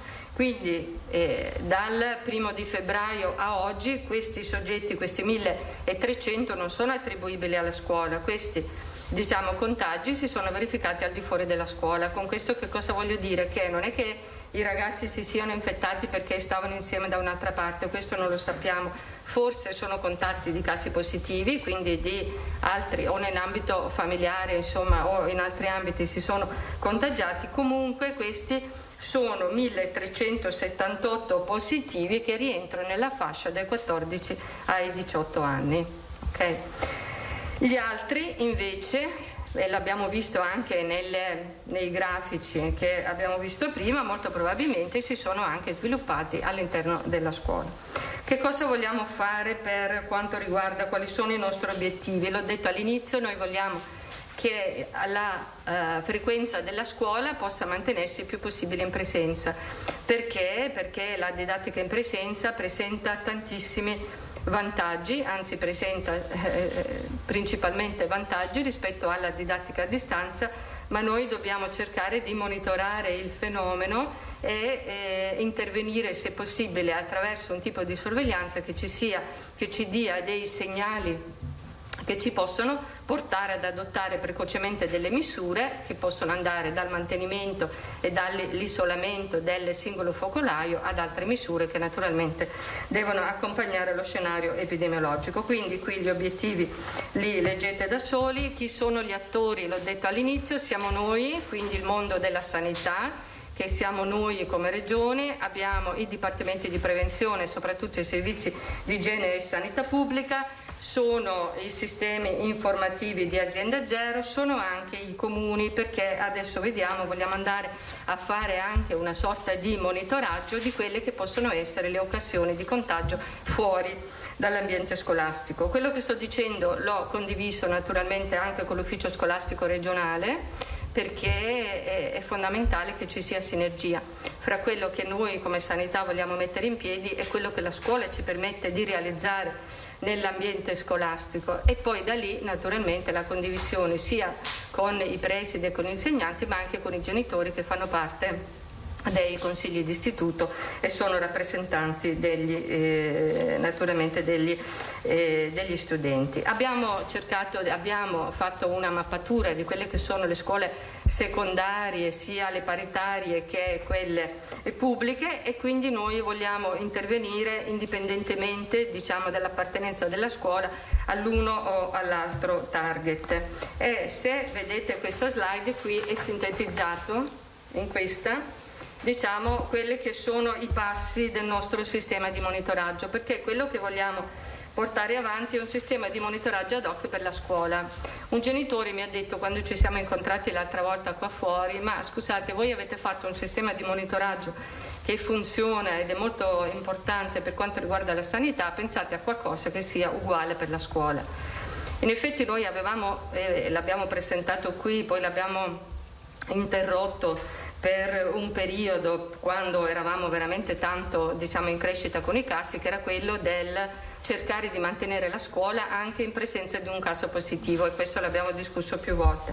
Quindi noi abbiamo ripreso questo protocollo perché vogliamo che gli studenti, i ragazzi, possano rimanere in classe se non si è diffuso il virus all'interno della classe, che sia chiaro.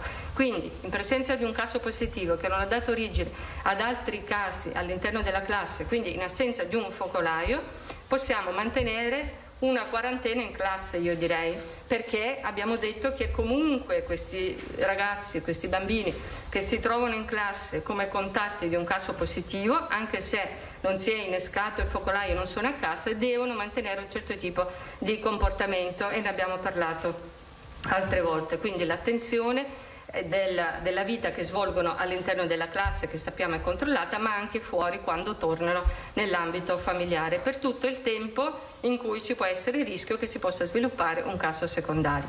Quindi il protocollo che cosa prevede? Che entro le 72 ore dalla individuazione di un soggetto positivo i ragazzi stanno a casa fino al momento dell'esecuzione del tampone. Nel momento in cui fanno il test e sono tutti negativi, rientrano in classe. Al 10° giorno fanno all'incirca, quindi al 10° giorno dal momento in cui c'è stata la segnalazione, quindi il contatto con il caso positivo, fanno un altro tampone e quindi poi sono praticamente considerati fuori da quello che può essere il rischio del verificarsi di un secondo caso e quindi di un focolaio in classe. Se invece come abbiamo detto più volte, ci fosse un caso secondario, cioè significa che il virus ha cominciato a diffondersi e quindi c'è il rischio che si possa sviluppare un focolaio e quindi la classe viene messa tutta in isolamento e per i positivi in quarantena per tutti gli altri. Sì, allora per le comunità infantili, giustamente come dice l'assessore, rimane quello che avevamo già stabilito prima, quindi i bambini fino a 5 anni, se c'è un caso, restano a casa. Invece dalla prima elementare, e questa volta l'abbiamo modificato perché l'altra volta quando avevamo escluso i bambini della prima elementare avevamo detto sono troppo piccoli, probabilmente è difficile insomma far mantenere certi tipi di comportamenti, invece adesso uno perché abbiamo visto che i bambini delle scuole elementari sono bravissimi, forse sono i più bravi e più rispettosi in assoluto delle misure, poi perché comunque diciamo che anche il mantenimento e la dinamica, l'abitudine al mantenimento di certi tipi di comportamento è entrata ormai, diciamo è stata rodata, quindi dalla prima elementare in su si applica questo protocollo, questo nuovo protocollo. Secondo elemento che invece è nuovo rispetto a quello che avevamo fatto finora è la rete delle scuole sentinella. Allora abbiamo ragionato con questo sistema delle scuole sentinella in analogia a quelle che è l'applicazione di sentinella per il monitoraggio di altre malattie infettive. Voi sapete che per quanto riguarda l'influenza abbiamo la rete dei medici sentinella e per quanto riguarda per esempio la West Nile, quindi il monitoraggio e quindi il valore predittivo delle zanzare infette, abbiamo le trappole sentinella. Ne abbiamo una ogni 10 km quadrati in Veneto e sono degli indicatori che ci permettono di avere degli alert e di andare poi a sviluppare delle misure specifiche. Allora abbiamo pensato di tracciare all'interno del territorio regionale, di individuare delle scuole che possono essere delle scuole sentinella, quindi delle scuole che noi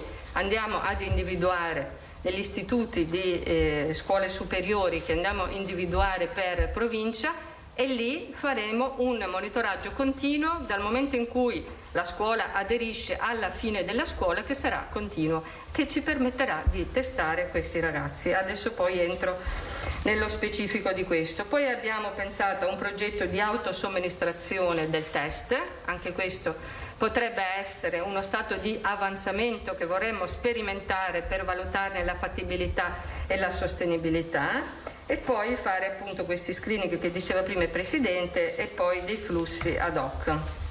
Andiamo a quello delle scuole sentinella, perché è così.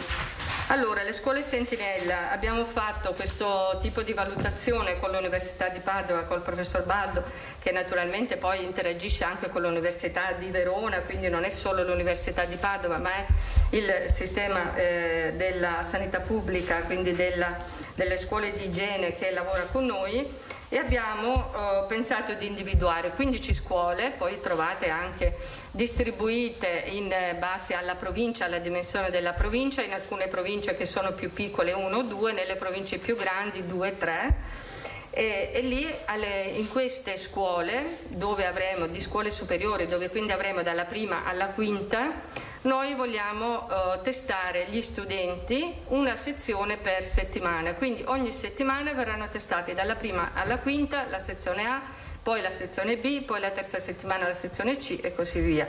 Ne ho parlato appunto anche con la Palumbo, lei diceva naturalmente andremo a scegliere queste scuole, faremo una scelta randomizzata delle scuole per non fare nessuna preferenza, poi via via che le scuole aderiranno, chi non aderisce si passa a quella successiva. Vorremmo avere una rappresentazione delle scuole superiori molto ampia, quindi un campione molto rappresentativo di queste scuole distribuite su tutto il territorio regionale. Quindi gli studenti verrà fatto il tampone, quindi in questa prima fase, in questa fase di sperimentazione attraverso le risorse che abbiamo impiegato anche per lo studio di prevalenza che vi è stato presentato ieri e quindi dalla prima alla quinta ogni settimana. Avremo una prima fase in cui 7 scuole di queste scuole superiori verranno testate tutte le sezioni tutte in una volta, quindi per fare un punto zero, e poi quando invece entriamo nel vivo del monitoraggio una sezione alla settimana. Invece è questo per quanto riguarda la cosiddetta rete delle scuole sentinella.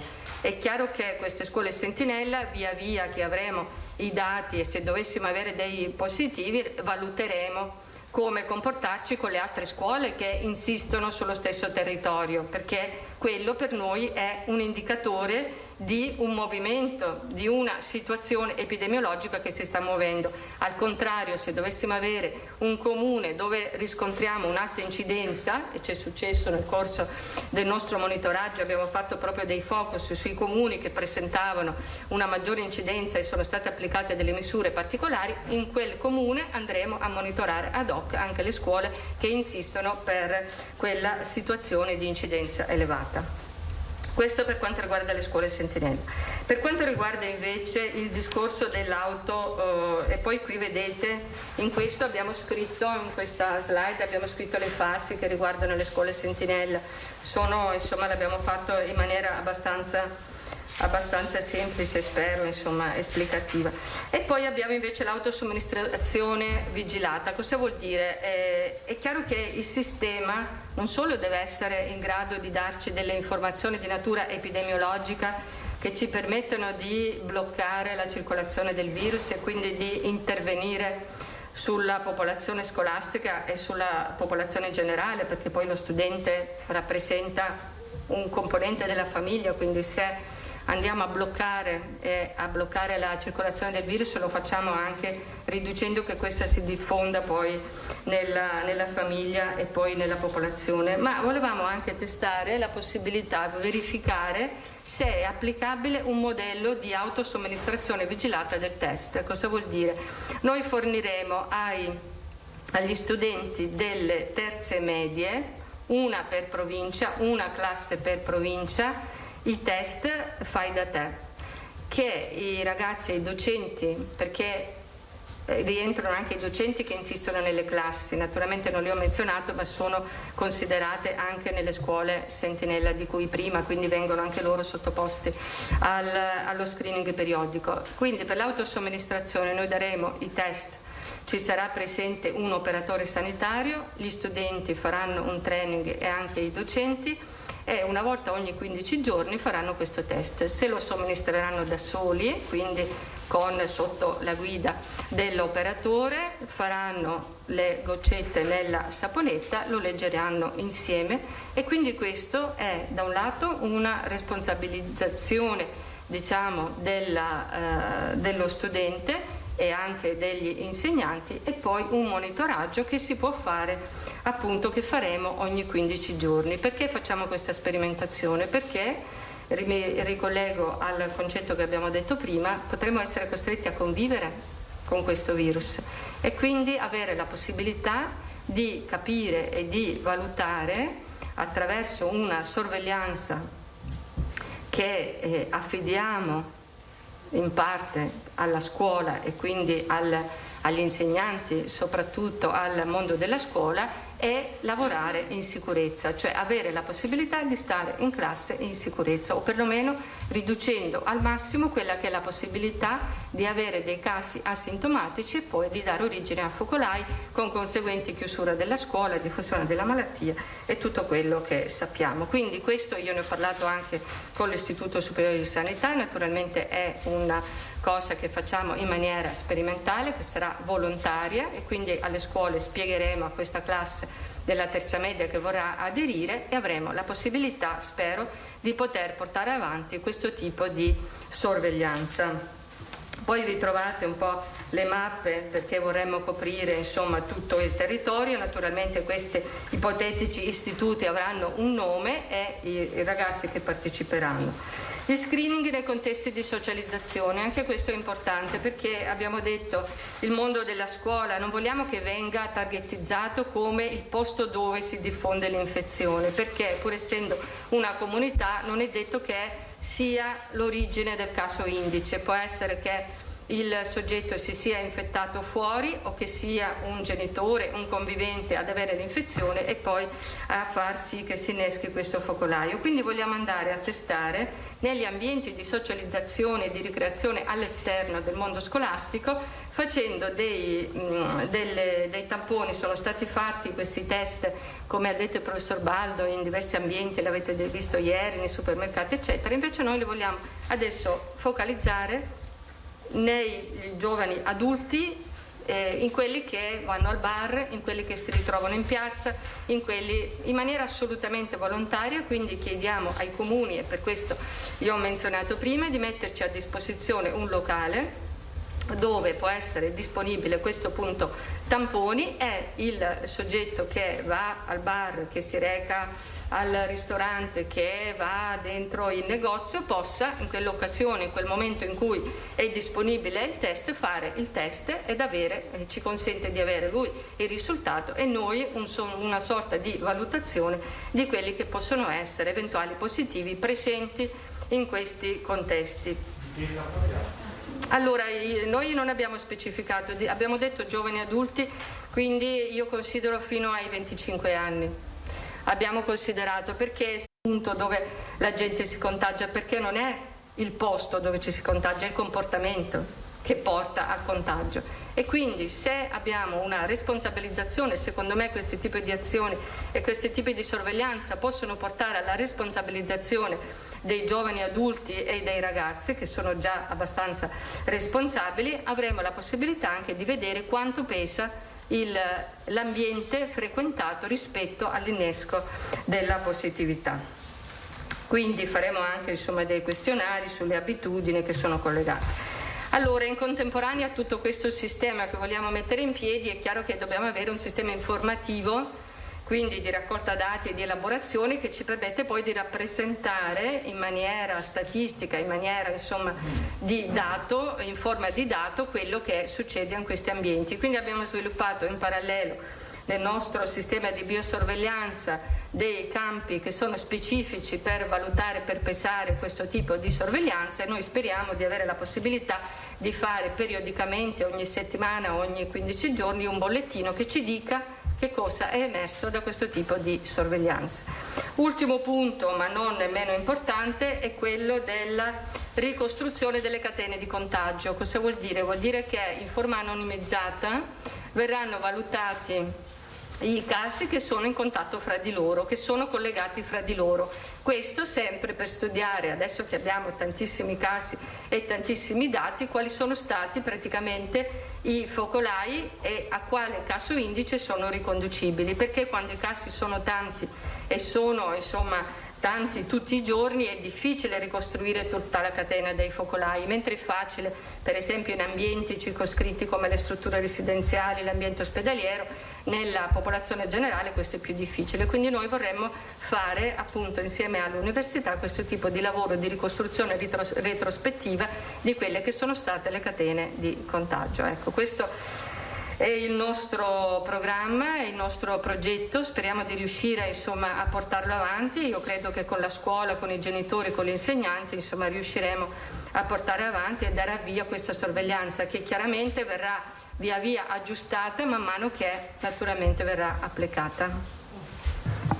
Parisi, Pederiva, Giacomuzzo, Moscati, prigioni? No.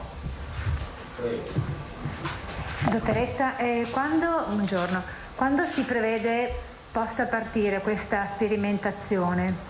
Allora, adesso noi ve l'abbiamo proprio presentato in anteprima, chiaramente, dopo averlo anche concordato con l'Istituto Scolastico, con il mondo della scuola, con l'Istituto Scolastico regionale. Adesso, accanto a questa esplicazione in diapositiva, abbiamo scritto un documento che mandiamo anche al CTS, faremo un provvedimento di giunta già la prossima settimana, e già la prossima settimana cominceremo a lavorare, siamo d'accordo con la dottoressa Palumbo, per l'individuazione delle scuole e quindi per far partire naturalmente l'informativa, la scelta degli istituti, e poi partiamo appena avremo le scuole aderenti con questo tipo di programmazione, con questo tipo di sorveglianza. Per quanto riguarda invece il protocollo, quello parte già da subito. Da lunedì. Il nuovo protocollo parte dal lunedì. D'accordo, grazie. Pederiva. Angela Pederiva, Gazzettino. Buongiorno dottoressa.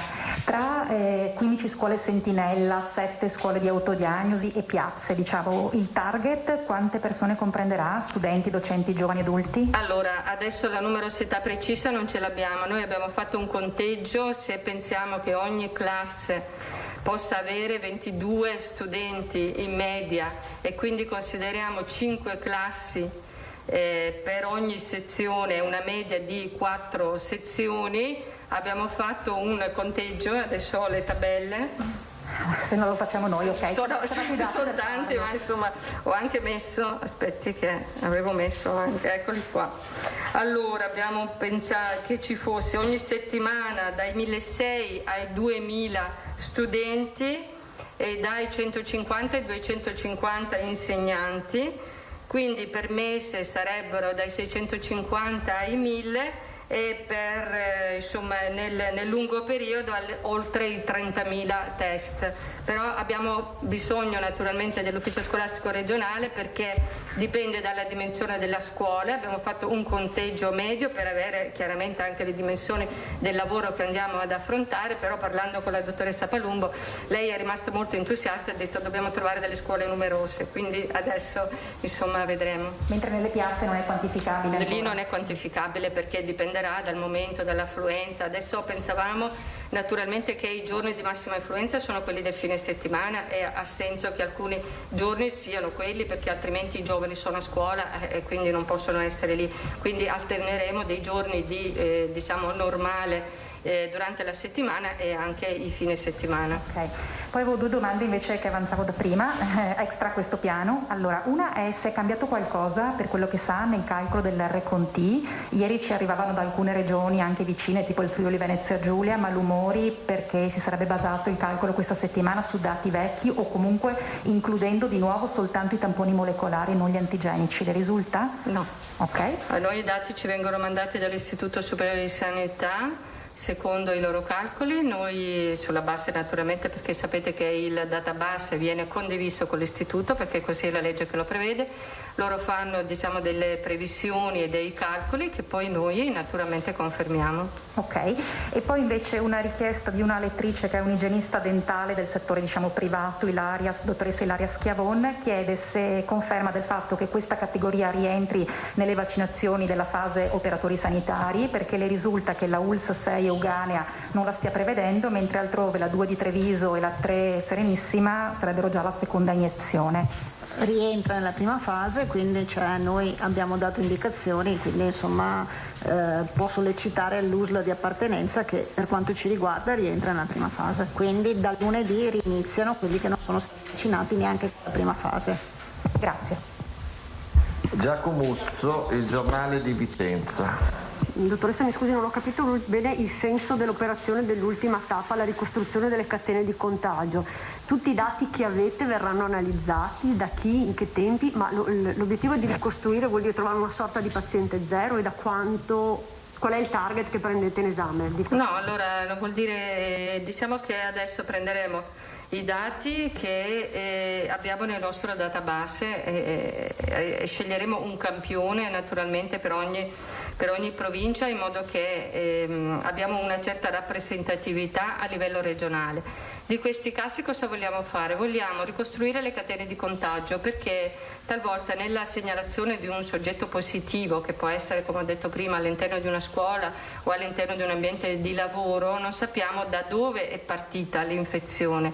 Quindi se il soggetto A, B e C è chi è stato o dove possibilmente è stata contratta l'infezione, perché per noi è molto importante questo discorso. Uno, perché la prevenzione si basa, come sapete, sul setting, quindi abbiamo il setting sanitario, il setting scuola, il setting ambiente di lavoro, il setting comunità, quindi le nostre misure devono essere tarate a seconda dell'ambiente frequentato dal soggetto che poi diventa positivo. Quindi è necessario rafforzare le misure di prevenzione, è necessario rafforzare l'informazione e la formazione, è necessario rafforzare la sorveglianza. Questi sono elementi che noi dobbiamo avere per calibrare quelli che sono i nostri interventi. Poi ci interessa anche per capire quale fascia di età è stata più sensibile, lo vediamo nella media, però da dove sono partiti questi casi? Io ho visto che alcuni paesi, per esempio, stanno calibrando le loro campagne di vaccinazione anti-Covid anche sui mestieri, perché hanno visto che alcuni soggetti che facevano determinati mestieri erano quelli che più frequentemente andavano incontro all'infezione. Ci interessa perché adesso abbiamo tantissimi casi, abbiamo una casistica molto ampia, è giusto che venga anche studiata per dare insomma una interpretazione il più corretta possibile a quello che è stato il comportamento di questo virus. E questo tutto con le forze del... Allora, questo lo facciamo con l'aiuto dell'università.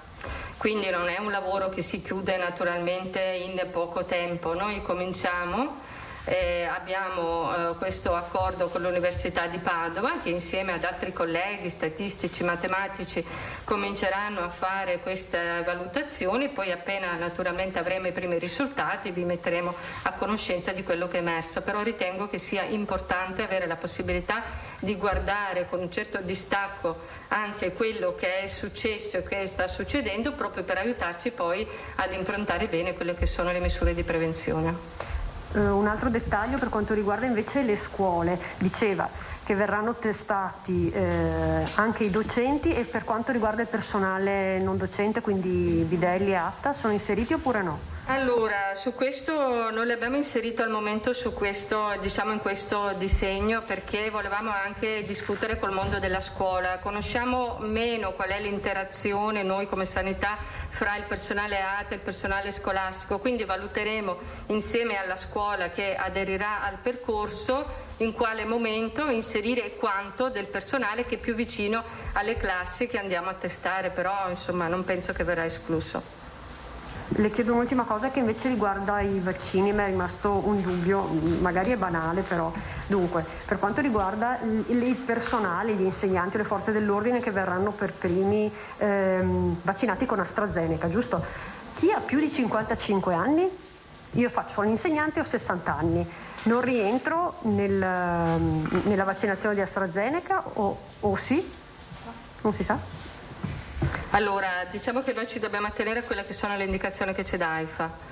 Se l'AIFA e il Ministero ci dicono che questo vaccino lo dobbiamo usare fino a quelli che hanno 55 anni, fino a quell'età non lo useremo. Per quelli che hanno 56, 57, 58, quando avremo il vaccino continueremo a vaccinarlo con l'altro. Però io so che ci sono, c'è una discussione in corso, l'aveva detto anche il Presidente, se vi ricordate, perché i paesi europei invece hanno messo la soglia del 65 anni, quindi c'è una discussione, è stata posta dalle regioni proprio per capire se fino ai 65 anni, come in altri paesi europei, insomma la cosa può essere, perché faciliterebbe anche rispetto appunto al mondo del lavoro. Però aspettiamo insomma che ci sia un'espressione su questo. Moscati, Prigioni, Parisi. No, Moscati e di nuovo Parisi. Sì, buongiorno professoressa. Volevo chiederle, lei ha detto che sarà su base volontaria, che ha parlato con i genitori l'altra volta, però sappiamo che poi quando si tratta di sperimentazioni i ragazzi saranno sicuramente entusiasti. Benissimo, ecco, questa era la domanda. Vabbè, certamente. Certamente.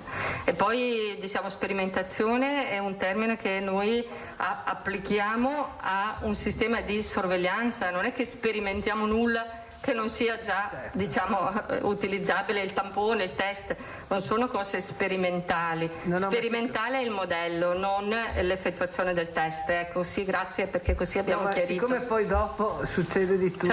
Certo. Ecco, e a proposito delle categorie lavorative, mi veniva in mente anche questa, la nostra. Noi abbiamo fatto una sperimentazione praticamente, siamo stati testati per 3 mesi e mezzo. Quali sono i risultati in questo nostro settore? Non lo so. Non siamo stati presi nel novero degli sperimentati. Non eravate davanti a una corte. Siamo, come diceva Passagone, siamo vincoli sparpagliati. Sì. Non siamo niente, va bene. No, non è vero. Siamo fuori da ogni... No, diciamo che lo scopo era un altro, quello. Sì, ma quindi... visto e considerato che intanto si è testato come è stato fatto... Nulla vieta che non ci si possa pensare. Benissimo, le ho dato un'idea, grazie. Carlo, posso fare io una domanda? Prego, assessore. No, perché secondo me arriva, quindi la chiariamo così se volete anche scriverla anche voi, no? Alcune, adesso non so se tutte le USL, ma alcune USL hanno scritto nella lettera di convocazione degli over 80 anche di arrivare muniti con il libretto delle vaccinazioni e le persone dicono io non ho il libretto delle vaccinazioni perché fa parte del fascicolo elettronico, quindi chiariamo anche questa cosa così eventualmente insomma diamo una spiegazione. Sì, certo, allora diciamo che noi abbiamo, ne ha parlato il dottor Mongillo qualche giorno fa, un'anagrafe vaccinale che contiene tutti i dati. I soggetti anziani, ultra ottantenni, non è detto che abbiamo tutto lo storico, per cui chi ce l'avesse porta le vaccinazioni, perché quello rappresenta un momento per cui possiamo recuperare questo gap informativo se la persona ha fatto delle vaccinazioni che magari non sono state inserite all'interno dell'anagrafe vaccinale. Quindi è un'occasione per questo, lo chiediamo anche quando facciamo l'antitetanica, quando facciamo altre vaccinazioni che sono riservate a questa fascia di età, è l'occasione opportuna per recuperare un debito informativo che mettiamo naturalmente a sistema. Quindi spieghiamo bene che non è un problema, nel senso se uno non ha nulla arriva lo stesso. Si presenta lo stesso e la vaccinazione viene fatta. Certo, anche perché non è legata alle vaccinazioni che ha fatto prima, alla vaccinazione del Covid, perché è una vaccinazione che non c'entra niente con gli altri. E chiudiamo con Anna Maria Parisi, Media Nord-Est, grazie. Sì, dottoressa, questo specifico screening è attualmente in Italia l'unico presente? Allora, io questo non lo so che la Toscana sta facendo uno screening nelle scuole superiori, perché ho visto che loro, non so se è già partito, ho visto che loro hanno fatto un provvedimento, ma fanno un campione per ogni classe delle scuole superiori, non so se in tutte le scuole o meno, però loro erano partiti con questa cosa, non mi risulta di altre regioni.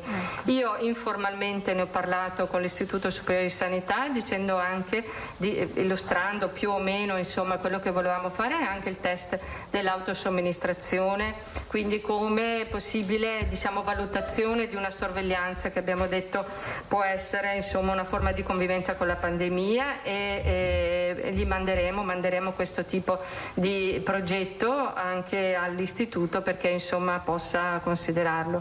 No, volevo dire invece, perché poco fa il Presidente ha detto che ne avremmo parlato per quanto riguarda gli operatori e la sorveglianza degli operatori, noi stiamo rivedendo il piano di sanità pubblica anche per quanto riguarda lo screening degli operatori e quindi è chiaro che lì dovremmo tener conto, infatti, perché lì dobbiamo tener conto di qual è lo screening da applicare ai soggetti che sono già stati vaccinati.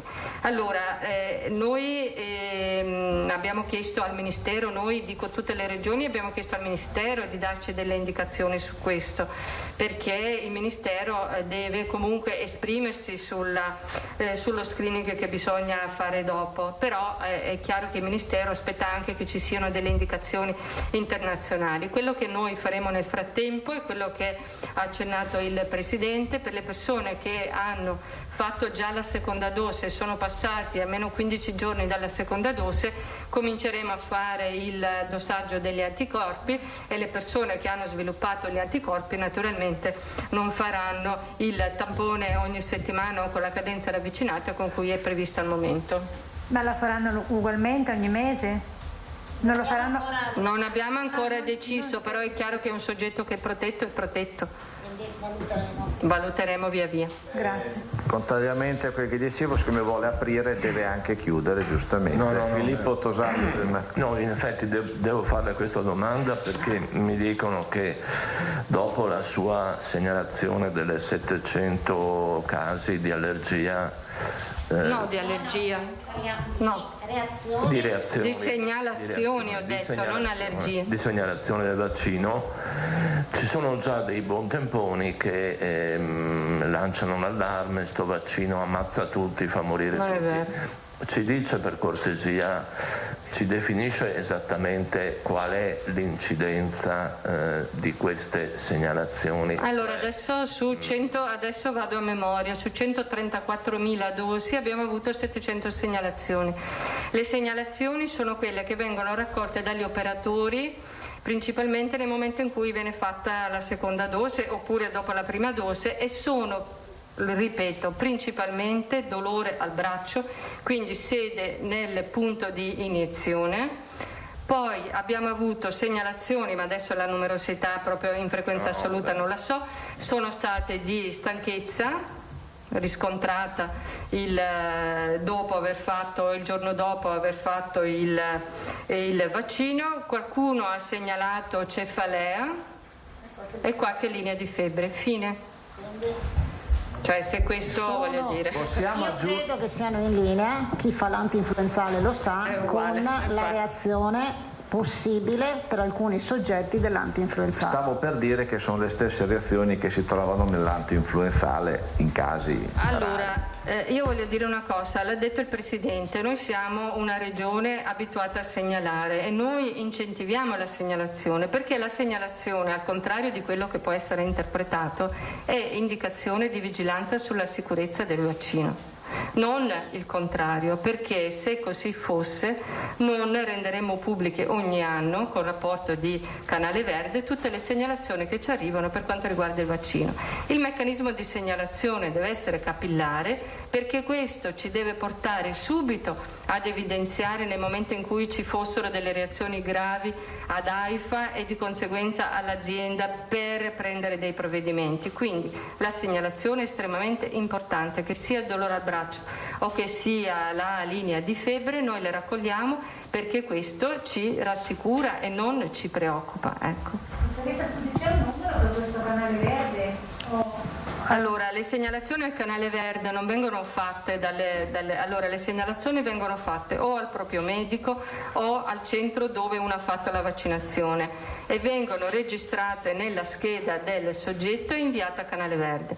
Canale Verde poi le valuta e ne stima la correlazione sia in termini temporali che in termini di causalità rispetto alla vaccinazione. Quindi poi Canale Verde ha anche un'altra funzione a cui spesso mandiamo per esempio delle situazioni in cui abbiamo dei dubbi rispetto alla persona, se magari ha avuto una reazione al vaccino precedente che può essere stata più o meno dubbia, se è correlata al vaccino o meno, allora la facciamo valutare da Canale Verde, oppure se ci sono delle malattie di base per cui abbiamo bisogno di consulenza, loro sono un gruppo di esperti che ci dicono, oppure fanno loro stessi la vaccinazione in ambiente protetto. Quindi è un canale che ci permette di lavorare e di valutare insomma più in sicurezza quella che è la sicurezza di un vaccino. Bene, quindi siamo troppo bravi e purtroppo aiuto. A lunedì.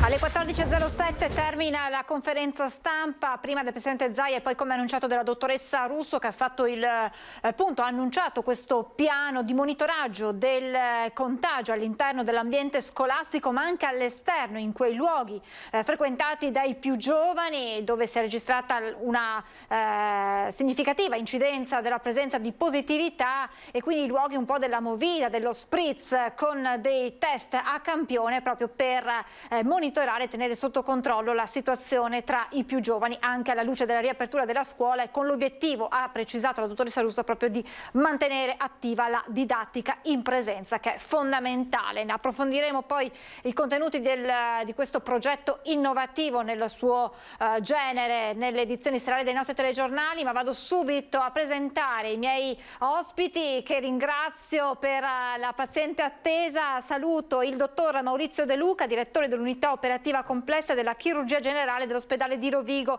e di Trecenta. Buongiorno dottore, ben ritrovato.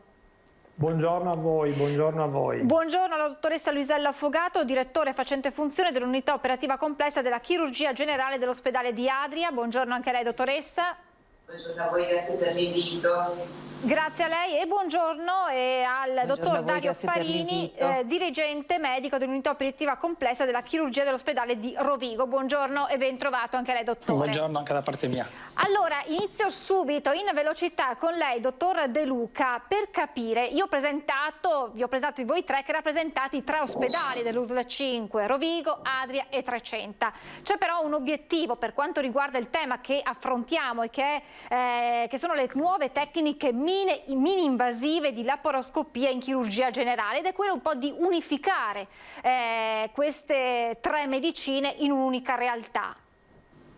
Sì, in effetti si tratta di 3 chirurgie, nel senso che noi siamo i responsabili delle 3 chirurgie della ULSS 5 di Treviso, che lavorano in coordinazione. Lavorare in coordinazione significa, come dire, cercare di abbattere, anche se il momento non è più propizio, quelle che sono le liste d'attesa sostanzialmente.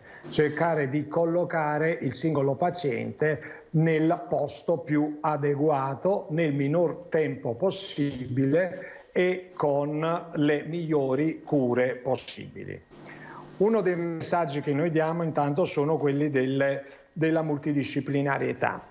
La gran parte dei nostri pazienti sono dei pazienti oncologici o pazienti che hanno una patologia, come dire, che pur essendo benigna può recidivare. Parlo di questo preciso periodo in corso di pandemia, oltre che le urgenze, quindi traumi e urgenze chirurgiche.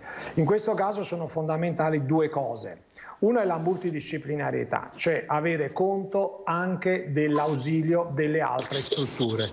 La seconda è la mini-invasività, dove per mini-invasività non si intende solo mini-invasività chirurgica, ma anche mini-invasività radiologica, endoscopica, radioterapica, chemioterapica nel caso dei pazienti oncologici. Mi riferisco naturalmente ai nuovi farmaci biologici, gli anticorpi monoclonali che sono venuti avanti nel tempo. La seconda componente di cui parlavamo era la multidisciplinarità in ambito decisionale. Ecco perché le 3 chirurgie si coordinano avendo dei gruppi multidisciplinari oncologici. Esiste già il Gastrointestinal Cancer Group, quindi che si occupa della patologia gastrointestinale, esiste quello del polmone, della patologia toracica in generale, esiste già quello della mammella. Questo ci consente di effettuare diverse tipologie di chirurgia con approccio mini-invasivo. La chirurgia del polmone, dell'esofago, del fegato, del pancreas, della milza, dello stomaco, dell'intestino tenue e del colon retto. Tutta quasi sempre con approccio mini-invasivo. Naturalmente poi ci sarà un dettaglio relativamente al tema laparoscopico, al tema ERAS, che probabilmente i miei colleghi sapranno illustrare bene. Un tema che mi interessa intanto, se posso approfittarne, a cui sono molto legato, è costituito dalla terapia del dolore e dalla umanizzazione. Voglio ricordare che l'Organizzazione Mondiale della Sanità nel 2008, per quanto riguarda i paesi occidentalizzati, ha stabilito dei criteri di priorità da rispettare nell'ambito dell'ospedale, e tra i criteri di priorità al primo posto rientra proprio la umanizzazione. Umanizzazione significa reale centralità del paziente, cioè fare in modo che tutte le figure, che sia un direttore, che sia un'infermiera, che sia un ausiliario, siano tutti insieme attorno al paziente, sviluppando quello che è il massimo possibile dal punto di vista psicologico, sociologico, oltre che diagnostico e di trattamento per quello specifico paziente. E questa è una priorità richiestaci dall'Organizzazione Mondiale della Sanità già nel 2008. A questo poi consegue quello che è l'argomento della terapia del dolore.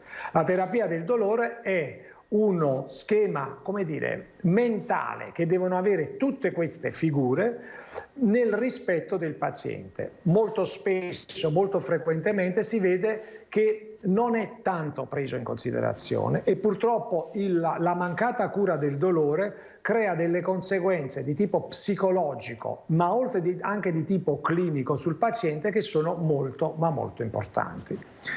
Ecco, allora, questi sono i 3 messaggi che mi sento di poter dare. Allora, dottore, noi ci fermiamo, abbiamo qualche minuto di pubblicità e poi torniamo con lei, perché sappiamo che lei ha un impegno, purtroppo questo allungamento della conferenza stampa ci costringerà a salutarla un po' prima, però ci terrei anche a parlare di un aspetto che è quello della chirurgia senza sangue, e quindi le chiedo di restare in attesa e poi eventualmente se vuole aggiungere un altro aspetto per quanto riguarda l'umanizzazione delle cure. Qualche minuto di pubblicità e poi torniamo con i nostri esperti dell'uso del 5. A tra pochissimo.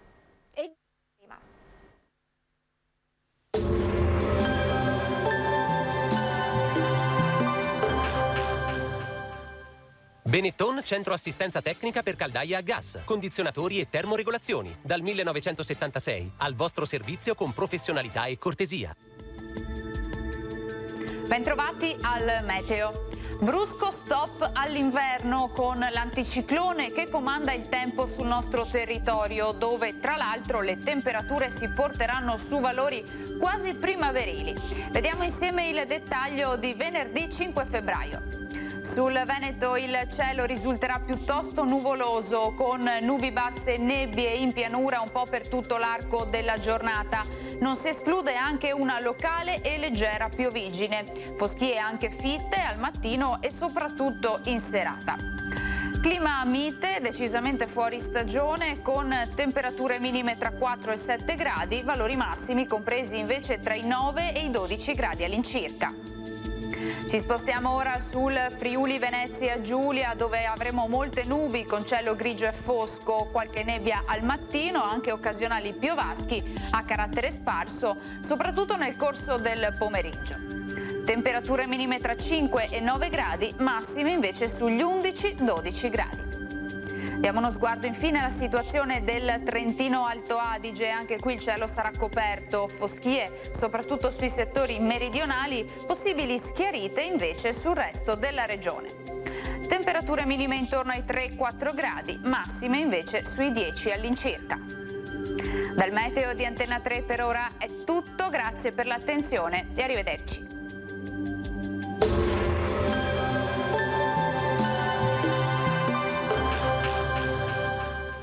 Benetton, centro assistenza tecnica per caldaia a gas, condizionatori e termoregolazioni. Dal 1976, al vostro servizio con professionalità e cortesia.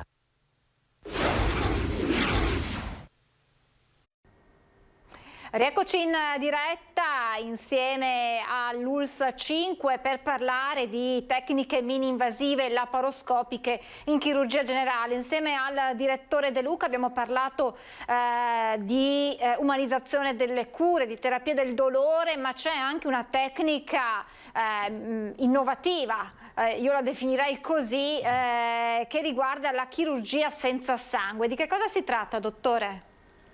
Sì, diciamo che non è una singola tecnica, ma un insieme di tecniche, cioè prestare attenzione al fatto che ci sia la bloodless surgery, cioè vale a dire la chirurgia senza sangue.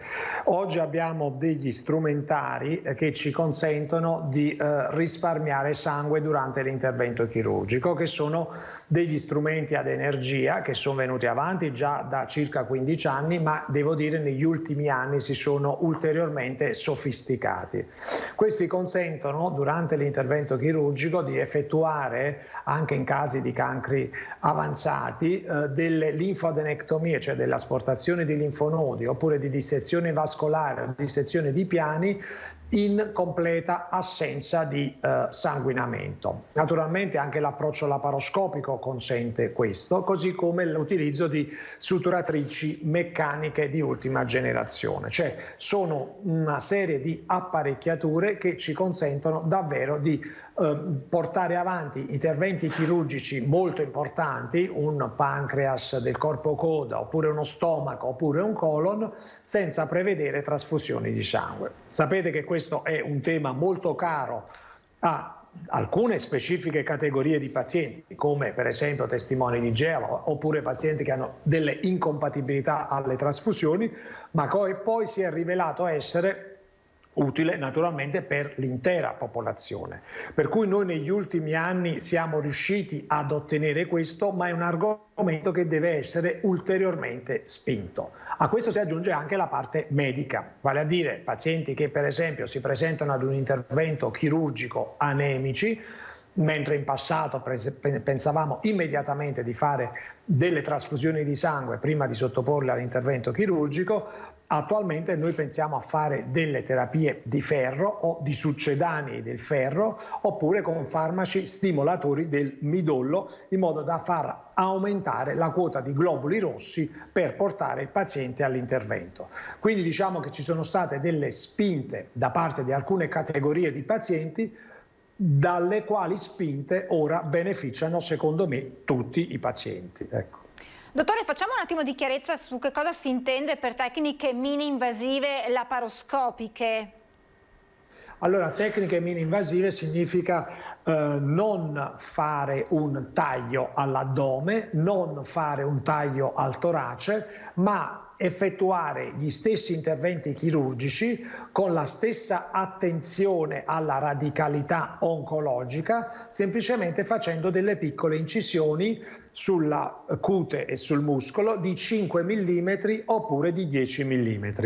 Questo non è solamente un vantaggio di natura estetica, ma è prevalentemente un vantaggio di natura funzionale, in quanto non aprendo un torace, non aprendo un addome, il recupero del paziente risulta essere molto più immediato, molto più rapido, con una quota inferiore di farmaci, anche oppiacei, anche morfinici, che quindi consentono al paziente di essere immediatamente lucido, sveglio, come dire, si riesce a mobilizzare il pomeriggio stesso dell'intervento, massimo il giorno dopo per gli interventi più importanti, con una dimissione più rapida. Quindi la mini-invasività non è una questione estetica, lo è anche, ma in misura minore.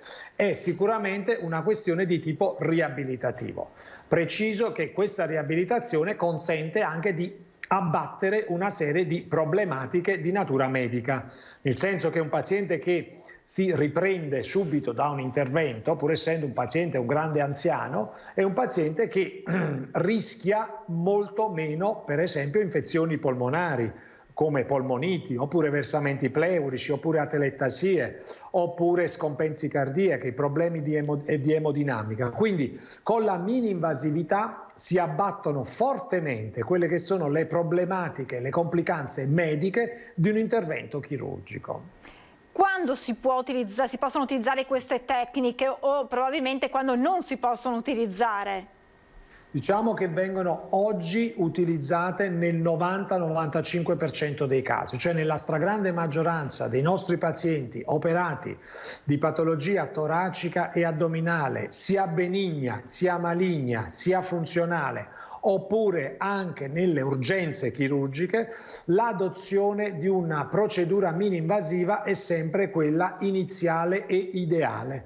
Ovvio che in alcuni particolari casi si può pensare ad una conversione, però molto spesso noi adoperiamo l'approccio mini-invasivo solo anche per guardare, per osservare, anche con l'intento poi di fare un taglio, perché la sola osservazione, il solo buchino che ci consente di inserire una telecamera ci fa capire poi qual è il problema, in che sede dell'addome è il problema, e anche facendo un taglio, al limite facciamo un taglio molto piccolo in quel punto specifico in cui ci occorre fare il taglio.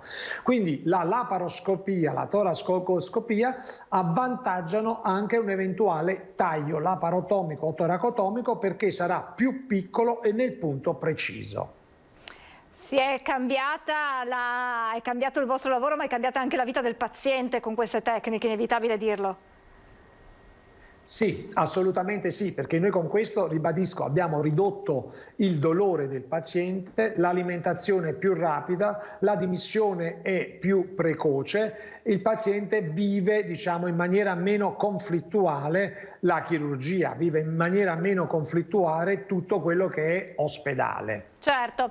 Allora noi ci fermiamo per 47 secondi di pubblicità, dottore, poi le chiedo una chiusura e poi la lasciamo andare ai suoi impegni. Un attimo di pubblicità, torniamo subito in diretta.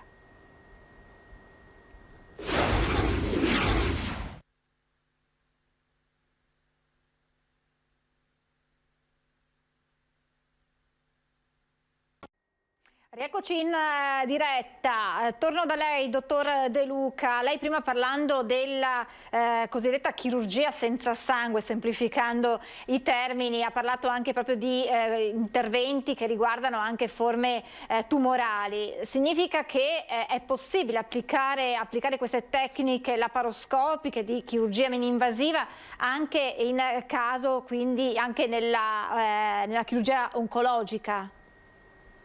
Sì, in effetti, specie nell'ospedale di Rovigo, che presenta una vocazione di tipo oncologico, la maggioranza dei pazienti al di fuori delle urgenze sono dei pazienti oncologici. Ribadisco che il trattamento mini-invasivo non è solo quello chirurgico, ma il trattamento mini-invasivo è quello che viene, come dire, coordinato da un gruppo multidisciplinare dove ci sono anche altre figure. Per cui trattare in maniera mini-invasiva il paziente talvolta vuol dire anche poter... Abbiamo un problema con... La frequenza sotto la radiosensibilità, viene in mente una lesione epatica oppure una lesione polmonare. Quindi mini-invasività non è solo del chirurgo, ma è anche, come dire, determinata, creata da altre figure specialistiche che sono attorno al paziente oncologico. Tornando al paziente chirurgico che va in sala, attualmente noi costituiamo una delle poche realtà che in Italia effettua la chirurgia gastrica per via laparoscopica. Sono quasi il 5% delle chirurgie italiane che effettuano la chirurgia gastrica per via laparoscopica, tra i pochi ad effettuare la chirurgia del corpo coda pancreas per via laparoscopica, la milza viene asportata per via laparoscopica, il colon, 35% delle chirurgie italiane lo effettuano, compresi noi, per via laparoscopica. E inoltre c'è tutta la chirurgia dei linfonodi oppure delle masse addominali che noi effettuiamo per via laparoscopica, naturalmente dove è possibile, ma questo concordato prima. Quindi la nostra esperienza in chirurgia laparoscopica, ma ripeto, vale anche per il torace per via toracoscopica, è un'esperienza abbastanza consolidata che ci consente di riprodurre esattamente quello che noi facevamo in laparotomia a pancia aperta. Questo è un aspetto importante perché operare una neoplasia, per esempio gastrica, non significa solo togliere lo stomaco, ma fare una adeguata linfadenectomia, cioè asportare in maniera adeguata un numero di linfonodi che solitamente deve essere superiore a 15, così come veniva effettuato per via laparotomica. Bisogna sempre garantire la riproduzione dell'intervento laparotomico. Rispondendo alla sua domanda, nella gran parte delle neoplasie addominali noi possiamo attuare questo con metodica quindi mini-invasiva. Ha fatto un quadro ben preciso del tema che stiamo affrontando. Io la ringrazio il dottor Maurizio De Luca, direttore dell'unità operativa complessa della chirurgia generale dell'ospedale di Rovigo e dell'ospedale di Trecenta. Grazie dottore per il suo intervento e buon lavoro, a presto. Grazie a voi, mi scuso ma per un pregresso impegno ci mancherebbe, noi la ringraziamo, siamo riusciti comunque a fare un quadro, ma adesso lo approfondiamo insieme alla dottoressa Fogato e al dottor Parini. Dottoressa Fogato, io inizierei da lei per capire esattamente, entrare un po' più nello specifico dell'utilizzo di queste tecniche, quindi in caso ad esempio di patologie erniarie o di colecisti, oppure anche nella chirurgia d'urgenza, in che modo si interviene con queste nuove tecniche?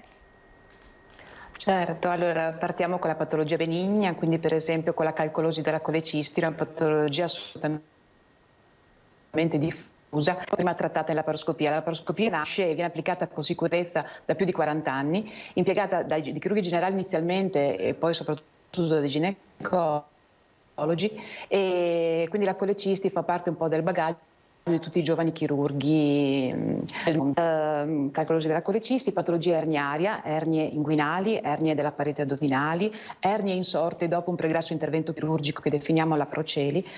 E per quanto riguarda invece l'urgenza, la patologia che per prima si è in qualche modo affrontata con tecnica laparoscopica sicuramente è l'appendicite acuta. Pensiamo alla mini-invasività di piccoli fori attraverso i quali introduciamo gli strumenti rispetto alla classica incisione addominale, e soprattutto nella donna dobbiamo aprire una parentesi: laddove ci troviamo di fronte a un dolore addominale localizzato in fosse iliaca destra, la laparoscopia ci permette di escludere al contempo anche eventuali patologie di pertinenza ginecologica coesistenti. La laparoscopia d'urgenza possiamo considerarla anche, per esempio, diciamo che un'occhiata laparoscopica, come amiamo definirla, la possiamo dare laddove abbiamo comunque un sospetto in chirurgia d'urgenza. Pensiamo ad esempio a una perforazione di un'ulcera gastrica, assolutamente riparabile per via laparoscopica, piuttosto che a un'occlusione intestinale su una briglia, su una pregressa aderenza evento precedente.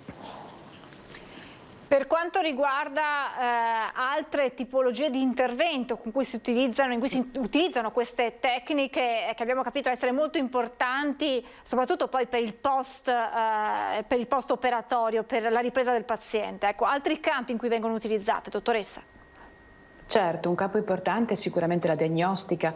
Possiamo procedere a una laparotomia appunto diagnostica laddove abbiamo la necessità di avere una diagnosi istologica in un paziente, laddove abbiamo un quadro piuttosto completo dal punto di vista dell'imaging, quindi abbiamo tutti gli esami strumentali come ad esempio la TAC, la PET, ma ci manca un'istologia. Si procede quindi a una esplorazione laparoscopica al fine di definire al meglio l'estensione dell'eventuale patologia presente e di poter procedere a biopsie per poi avere un esame istologico. Un altro campo di applicazione, e questo è un po' un vanto per la nostra USL, perché sono pochi i centri in Italia che usano la laparoscopia per questo tipo di procedura, è il posizionamento con tecnica laparoscopica del catetere per dialisi peritoneale. Questo dedicato a pazienti giovani o comunque attivi, e evita di recarsi al centro di emodialisi 3 volte a settimana. E in che cosa consiste questo approccio? Consiste nel posizionare a livello addominale con tecnica laparoscopica, quindi mini-invasiva, un catetere che permette lo scambio dei fluidi corporei durante la notte. Quindi il paziente comodamente da casa può procedere alla dialisi e questo non va a inficiare quello che è la sua routine, la sua attività lavorativa quotidiana. Passo a lei, dottor Parini, per parlare in questo tema che rientra anche in quello che ha affrontato prima il dottor De Luca, ovvero anche della umanizzazione delle cure, cioè il rapporto con il paziente che non si limita semplicemente al momento dell'intervento, ma che segue il paziente anche prima, nel preoperatorio e poi anche naturalmente nel post-operatorio. Sto parlando del protocollo ERAS. Di che cosa stiamo parlando? Che cos'è questo protocollo particolare, dottore? Lo ERAS è un protocollo che fa riferimento a un acronimo inglese che sostanzialmente intende dare un'ottimizzazione del recupero dopo l'intervento chirurgico, che però proprio essendo un percorso che segue il paziente dal preoperatorio, nasce al primo colloquio che si ha con il paziente quando si è dato un'indicazione di un intervento chirurgico. Quindi il paziente viene seguito dal personale infermieristico, dal personale medico sia chirurgico che anestesiologico sin dal preoperatorio, dove gli vengono spiegati da subito, passo per passo, quali saranno, diciamo, in un certo senso i suoi compiti per prepararsi al meglio all'intervento, e poi cosa gli sarà richiesto dal giorno dell'intervento fino al post-operatorio per riuscire a riprendersi al meglio. Sostanzialmente nel preoperatorio noi gli chiediamo di allenarsi dal punto di vista fisico in un certo senso, perché io faccio sempre l'esempio al paziente che l'intervento per lui è come la sua maratona, come la maratona per il maratoneta, cioè lui inevitabilmente si stancherà pur subendo l'intervento, cioè non facendolo attivamente, e se arriva più preparato dal punto di vista fisico e respiratorio e anche dal punto di vista nutrizionale, risentirà meno dell'inevitabile affaticamento fisico che comporta per lui l'intervento. Quindi gli chiediamo di fare attività fisica, una fisioterapia respiratoria a domicilio con un presidio che noi forniamo al paziente, farà la vigilia, assumerà la vigilia anche delle maltodestrine, che sono degli zuccheri finalizzati a dargli un equilibrio glicemico e quindi nutrizionale ottimali durante il periodo di digiuno inevitabile dell'intraoperatorio. Noi dal punto di vista anestesiologico e chirurgico ottimizziamo soprattutto l'aspetto della cura del dolore, quindi in intraoperatorio c'è un approccio multimodale per coprire il dolore che comunque il paziente, pur addormentato, ovviamente percepisce come organismo, e associamo ovviamente la mini-invasività di cui si è già parlato abbondantemente con la laparoscopia, con dei tagli il più piccoli possibili, e nel post-operatorio insieme al paziente e agli infermieri del reparto cerchiamo di stimolare al meglio il paziente da subito a una mobilizzazione precoce, quindi la sera stessa, il pomeriggio stesso dell'intervento, il paziente verrà messo seduto al letto, berrà già del tè dal pomeriggio e se sarà assente, in assenza di nausea, la sera comincerà a mangiare qualcosa, e dal primo giorno dopo l'intervento non avrà più le flebo, potrà muoversi liberamente e mangiare come, diciamo, con un'alimentazione normale, perché si è visto, queste sono linee guida ormai internazionali ben studiate e ben etichettate, che l'alimentazione precoce non è controproducente, ma anzi migliora la ripresa del fisico e in particolare la ripresa della funzionalità intestinale, che è fondamentale dopo un intervento sull'apparato digerente. Abbiamo una telefonata in linea di un telespettatore o telespettatrice. Pronto? Buongiorno. Buongiorno. Prego. Signorina, sono la signora Bellotto. Sì. Volevo chiederle un'informazione, stavo guardando Antena 3 e volevo chiedere, siccome ho sentito che fanno degli interventi in videoparaloscopia, mio marito ha un problema a una gamba che hanno diagnosticato l'anno scorso, che ha delle vene che si stanno chiudendo praticamente, e ultimamente può camminare sempre meno, il fatto sta che quando fa 10-20 metri basta, si deve fermare, e poi lui ha la volontà tanto di camminare, però il dolore è più forte della sua volontà. Volevo chiedere, fatti anche eventualmente interventi in paraloscopia alle gambe, eventualmente per inserire il palloncino per aprire le vene, non so adesso spiegarmi molto bene. Certo, no, è stata chiara insomma sulla domanda, immagino che anche i nostri due direttori abbiano capito. Chi vuole rispondere? Il dottor Parini, la dottoressa Fogato? Dottor Parini? Dottoressa Fogato? Prego. Diciamo che questa è una patologia di pertinenza dei nostri colleghi della chirurgia vascolare, nella fattispecie presso i nostri ospedali, quindi sono loro che comunque anche in questo campo applicano anche delle tecniche mini-invasive in cui effettivamente per andare a riparare dei problemi di circolazione venosa o arteriosa sempre di più possono mettere in pratica delle tecniche endovascolari mini-invasive anche di radiofrequenza che servono a ridurre, diciamo, l'aggressività e l'invasività anche in questo campo a livello degli arti inferiori. Non è specialità nostra, però effettivamente i nostri ospedali forniscono anche questo tipo di servizio. Ecco, non so se riuscite a sentire, quindi c'è questa possibilità, insomma, signora, per suo marito, provate ad informarvi e vediamo insomma. Eventualmente per poter passare una visita da voi, come cosa devo fare? Devo farmi una richiesta, vengo privatamente, non so cosa si potrebbe fare. Pronto? Sì, guardi, adesso rispondono, il tempo tecnico che arrivi la risposta, signora, prego. Tramite il CUP aziendale si può fare una visita però chirurgica vascolare in cui vengono fatte tutte le valutazioni anche con uno studio Doppler e si valuta qual è la problematica e l'eventuale indicazione chirurgica al trattamento, però è chirurgia vascolare nel nostro ospedale. Ecco, quindi presso il CUP eventualmente, esatto. Stiamo parlando con l'URSS 5 Polesana, eventualmente tramite il CUP dell'ospedale per la chirurgia vascolare. Grazie alla signora, grazie anche al dottor Parini per la risposta. Dottoressa Fogato, torno un attimo da lei. Abbiamo capito come queste tecniche mini-invasive laparoscopiche stiano sempre più allargandosi, quindi occupando una grande platea di patologie nelle quali interviene. Naturalmente immagino che sia l'opzione che laddove è possibile viene preferita da voi ma anche dallo stesso paziente. I pazienti chiedono, sono informati in tal senso, hanno bisogno di essere magari rassicurati su queste nuove tecnologie. Com'è proprio il vostro rapporto da questo punto di vista, sempre sul fronte umanizzazione delle cure e anche del rapporto proprio col paziente?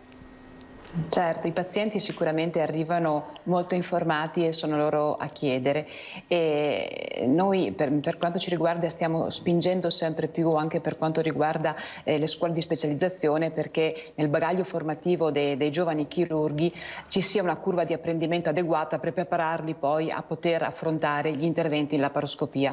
Ormai non devono essere più pochi centri di eccellenza, c'è un'expertise di base che ogni chirurgo deve avere, ogni chirurgia deve avere. I pazienti arrivano informati, ovviamente vanno comunque guidati, perché sì, è vero che nel 95% si può procedere in laparoscopia, però si devono fare dei distinguo, nel senso che poi c'è una valutazione che viene fatta in accordo con gli anestesisti per valutare poi se il paziente effettivamente è suscettibile di una laparoscopia, che comunque non è scevra da complicanze.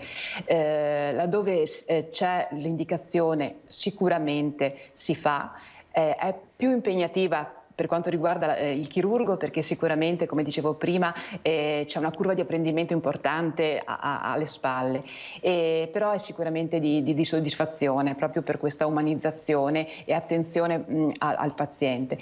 Il paziente ovviamente bisogna anche considerare l'aspetto economico, un rientro alle attività lavorative sicuramente più repentino e l'abbattimento ovviamente delle giornate di degenza, oltre all'ospedale indolore, l'ospedale senza dolore, proprio per questa attenzione a tutto quello che è l'entourage che gira attorno al paziente.